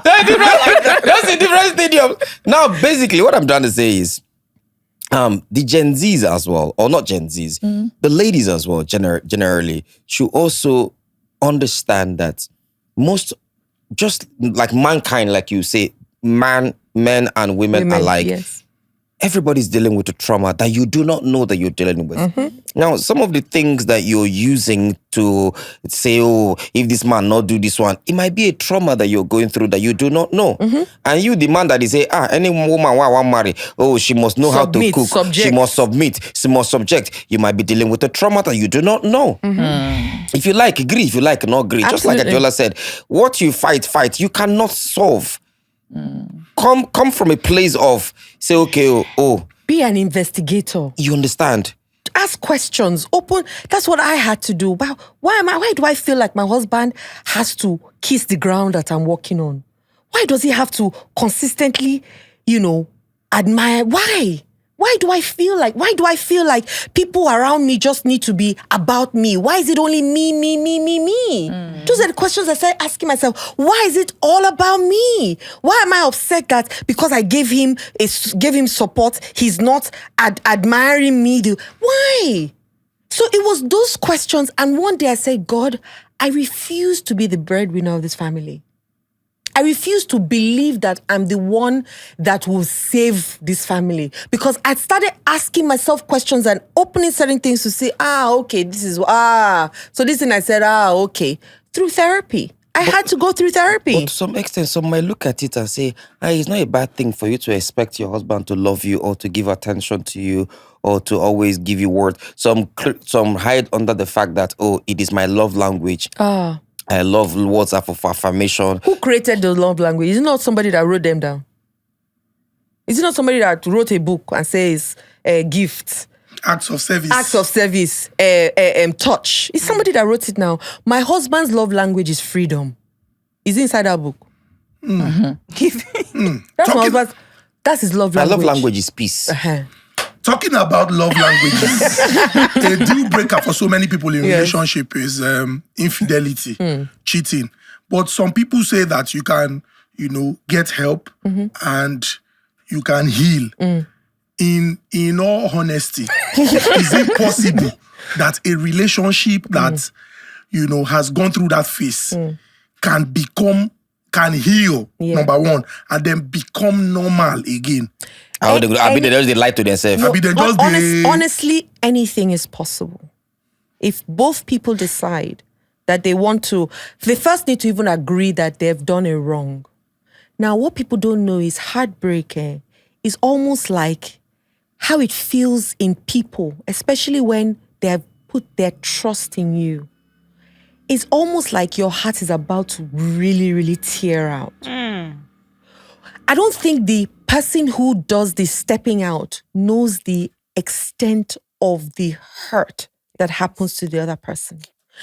But it's not just that event that has broken that person's heart. That person it's also a trigger from something that has happened in that person's life before that incident, right? So it's now even more double. Imagine somebody who her father left her as a child, abandoned her. Her mother abandoned her, or they threw her by the gutter, they picked her up, put her in a home. The first person that she thought, okay, this person is a semblance of love for me, abandons her. So there's a ripple effect of abandonment. You then marry somebody who has promised monogamy, because that's what it is, right? Cheating is not in the Muslim area because it's allowed. So cheating predominantly is in the Christian folk who say is one man, one man. But I always ask people, do you ask people first what monogamy means to them? A lot of us don't ask that question. A lot of us don't. We just assume we met in church now. So you must be one man, one woman. But the man is polygamist at heart, or even the woman is. But because we've also not been taught to tell the truth to ourselves first and then to one another, we lie and say, yes, it's only you I will sleep with. Praise the Lord. But it's not true. Especially when you know yourself. So to thee thyself be known, I guess is what I'll say. Right? Now, can you go through that stage? Yes. If the person that has stepped out, first of all, admits that what I did was very wrong. It starts from there.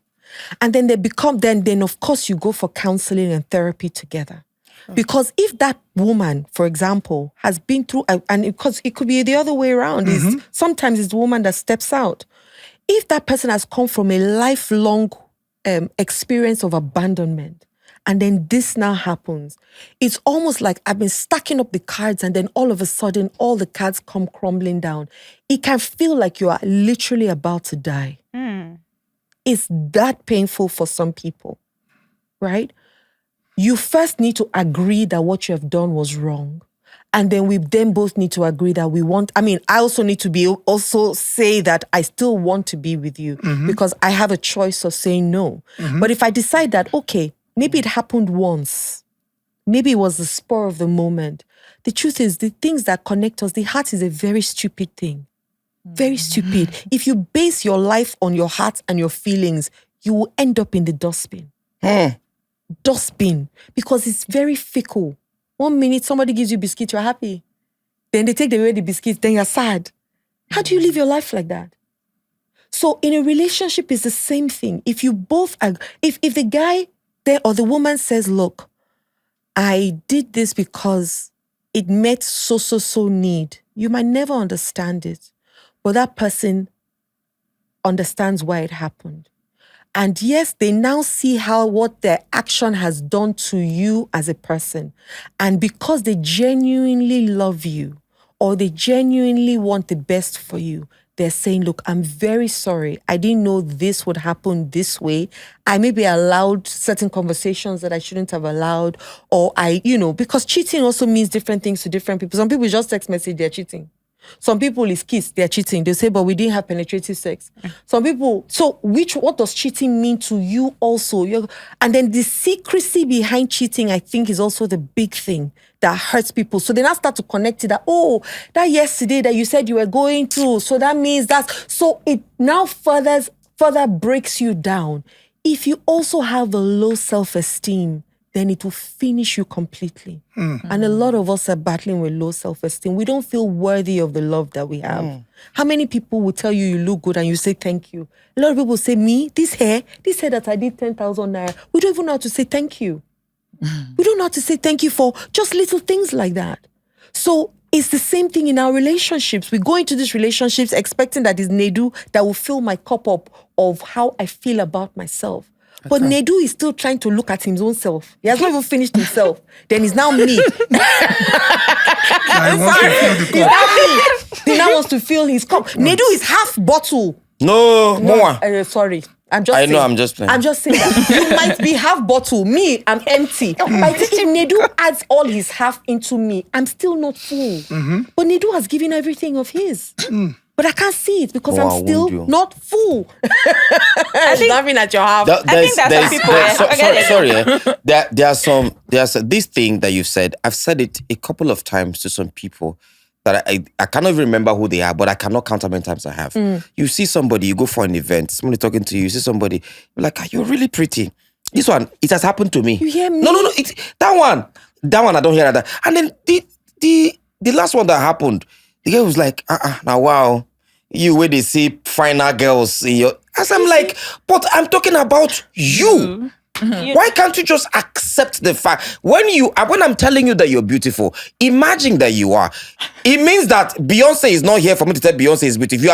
You're more beautiful than Beyonce. You're more beautiful than this one. Accept it. Some people cannot. They can't accept it because they don't believe. See, if 1 billion people come to you every day and worship you and say you are the most beautiful princess that I've ever seen in my life. If what you think is that you're an ugly duckling, nothing can change. That 1 billion people, they are on their own. They're on their own. You can't accept it because you already think of yourself as something else. You can't take it in. I feel like different people, away from this, I feel like different people, we find it hard to move on because from we talk about heartbreak. We find cheating and stuff. Yeah, we find it when it's done. We don't have a clean slate. What do you mean by that? We feel like we still keep searching for Oga Nedu in husband material. Oga Nedu has done his bit. He's gone. And we've moved on to husband material. Right. And we're still expecting so your husband next material. Is suffering for your ex. Yes. And I feel like that's also a problem of the trauma because you heap everything on this person. You have higher expectations of this next person. Oh, that's not how he used to rub my hair in the night when he comes back. And husband material, he never do it before. He don't know. But you expect and the mannerism, how he talks, or you just want to see how he holds you, how you are still. And sometimes we try to now force people to be who they are not to satisfy ourselves because we feel like, oh, this person shouldn't have left me. But since he left, okay, I'm trying to now mold that person in this person because he's available. And sometimes it breaks, or most of the times, it breaks the other person. All the time. It breaks the other person when they find out. Like there's one I saw. So in addition, you see the girl, the boy, they buy, it's just to add to her so that you can talk. The boy, they buy perfume for the new girl, where he buy for the ex-girlfriend because he likes the way the ex-girlfriend is smell. Honestly, I think that there should be a space between relationships. I don't think people should go from relationship to relationship. I think you've got to deal with the trauma of that relationship. Just even it ending is like grief. It's not only when people die that people grieve. That's why you say it's hard to move on. It's grief. Anything you lose a job, you grieve. You lose a boyfriend or a girlfriend. So that there should be a phase for that, a space for that. And, if people can really, really adopt therapy, and I know people say therapy is for mad people and all of those things, you don't have a clue, half of a clue of what you are a sum total of. And the ingredient that got you into that mess cannot take you out of it. So you need somebody who sees, it's called like a bird's eye view. There's certain things that you can't see, that somebody that sees on a larger level can just ask you one. I remember then somebody asked me one question that, did you people talk about monogamy? Just that question. I was like, no, I didn't. I just assumed. Imagine if I didn't talk to her. I would have felt cheated and slighted and said all men are bastards, all men. But did I do due diligence? Did I also ask questions? So we should stop blaming other people for the things that we did not check out ourselves. And how do you check it out? By constantly going to ask, go for courses. Learn how to date properly. Learn how to ask the questions in relationships. Do you have a user's manual, for example? Do you have a manual? You buy television. It comes with a manual. Why? So that you know how to use the product better. But we just come and say, this is who I am, take me as I am. Do you have a manual for yourself to say, this when I'm under pressure, these are the things that I like? And written down, a document. Because I'm a brand. And I want you to treat me with utmost respect and regard. So if I write it down and give it to you, at least you cannot say, oh, you didn't tell me. I didn't, but I wrote it. True. So check it out. Read about me. Let's stop doing all this go and eat. It's not only eat that you should eat when you are dating. Have you eaten? Eat for me now. Chinese restaurant. for me. Let's go out to the beach, sit down and ask ourselves, what is finance to you? What does money mean? How, if I give you 1,000 naira today, what would you do with it? Just ask, what does love mean to you? Do you know some people? A lot of people don't know the answer. No, let me tell you why. You go need to know yourself before you know the answer. Our parents beat us when we were young, and they told us they were beating us because they loved us. For some people, love is beating. Have you heard women say to you that my husband doesn't beat me, he doesn't love me? Have you heard that before? What are you talking about? Because that's what they see love as. There's some of them, they just listen to people on Instagram and say, yes. a man should not do this to you. I'm black. Oh. A man should. You mentioned the name. So I think we have had a very good conversation. But to wrap, yes, sir. When we started, you mentioned your position in the family and how it affected you because you were desperately looking for attention. And in our society, there's a lot of pressure on people who are the first child of their parents. There's a lot of expectation. You know, people expect you to act in a certain way. Because lead the way for your others. That you first, but why they behave like this? And then you see a lot of first borns under undue pressure because they assume the responsibility of parents and everyone looks up to them. You know, looking at the positioning in the family, how do you think that people can, be the best that they can be without any pressure on themselves? Because, I mean, if the average Nigerian family, many people, if you act in a certain way, they'll say, are you the last born? You are spoiled. You do like last born. You do like last born. I know if you marry first born because they're too they think. How can we look at positioning in the family for children and how they can be the best without having to deal with this trauma? I think it's by just understanding that every child is different and every child is unique. For those who are already in it, like us, right? Is to tell yourself that if you remind yourself, I used to call myself Jesus' younger sister because Jesus came to save the world. So Adeola too, and I used to be Voltron, defender of the universe, and I formed the head. However, I cannot be that to anybody anymore. I had to out-teach myself that behavior because now I know that I'm worthy. I don't need to do anything else to prove to anybody that I'm worthy. I've done that work on myself. And that's why I did hypnotherapy, because the talk therapies helped me, but they didn't go as deep to tell me why I felt unloved, right? And the moment I touched it, I said to myself, if this could have helped me this much, then I can't imagine how many other people I can help. And I went to go and train to be one. So we need to look at our children and understand that our children are different. They come with different things. A lot of us have made our children our surrogate husband or wife because you don't have a relationship with your husband. So this is your first son. You will have a relationship with him emotionally, but you don't know that you're actually damaging the child. For those who are firstborns that feel the pressure right now, I think you're the one putting the pressure on yourself, right? Because you still want to be seen as the hero. That's why sometimes I look at when people say, why are pastors? I had a pastor uncle who we found in the bathroom dead, right? And one of the woman said, oh, and I chatted with him till 3 a.m. this morning. I say, you're one of the people that killed him. I told her straight. Now, if that need to always want to be a hero, that thing has to be killed in you. Because that's what's going to get you in a place where you always want to keep doing. You want to be the first and the best. Can we be one of the first rather than the first? Can we be one of the best rather than the best? And take off that pressure. Just moving from being the first to one of the first just takes off 100% pressure off you to start with. So can we do that? Can we start to tell ourselves that my younger ones will be okay, right? And can we start to love on ourselves? Tell yourself that you have done enough, right? If you die today, the people that know how to spend your money are the people that didn't work for it.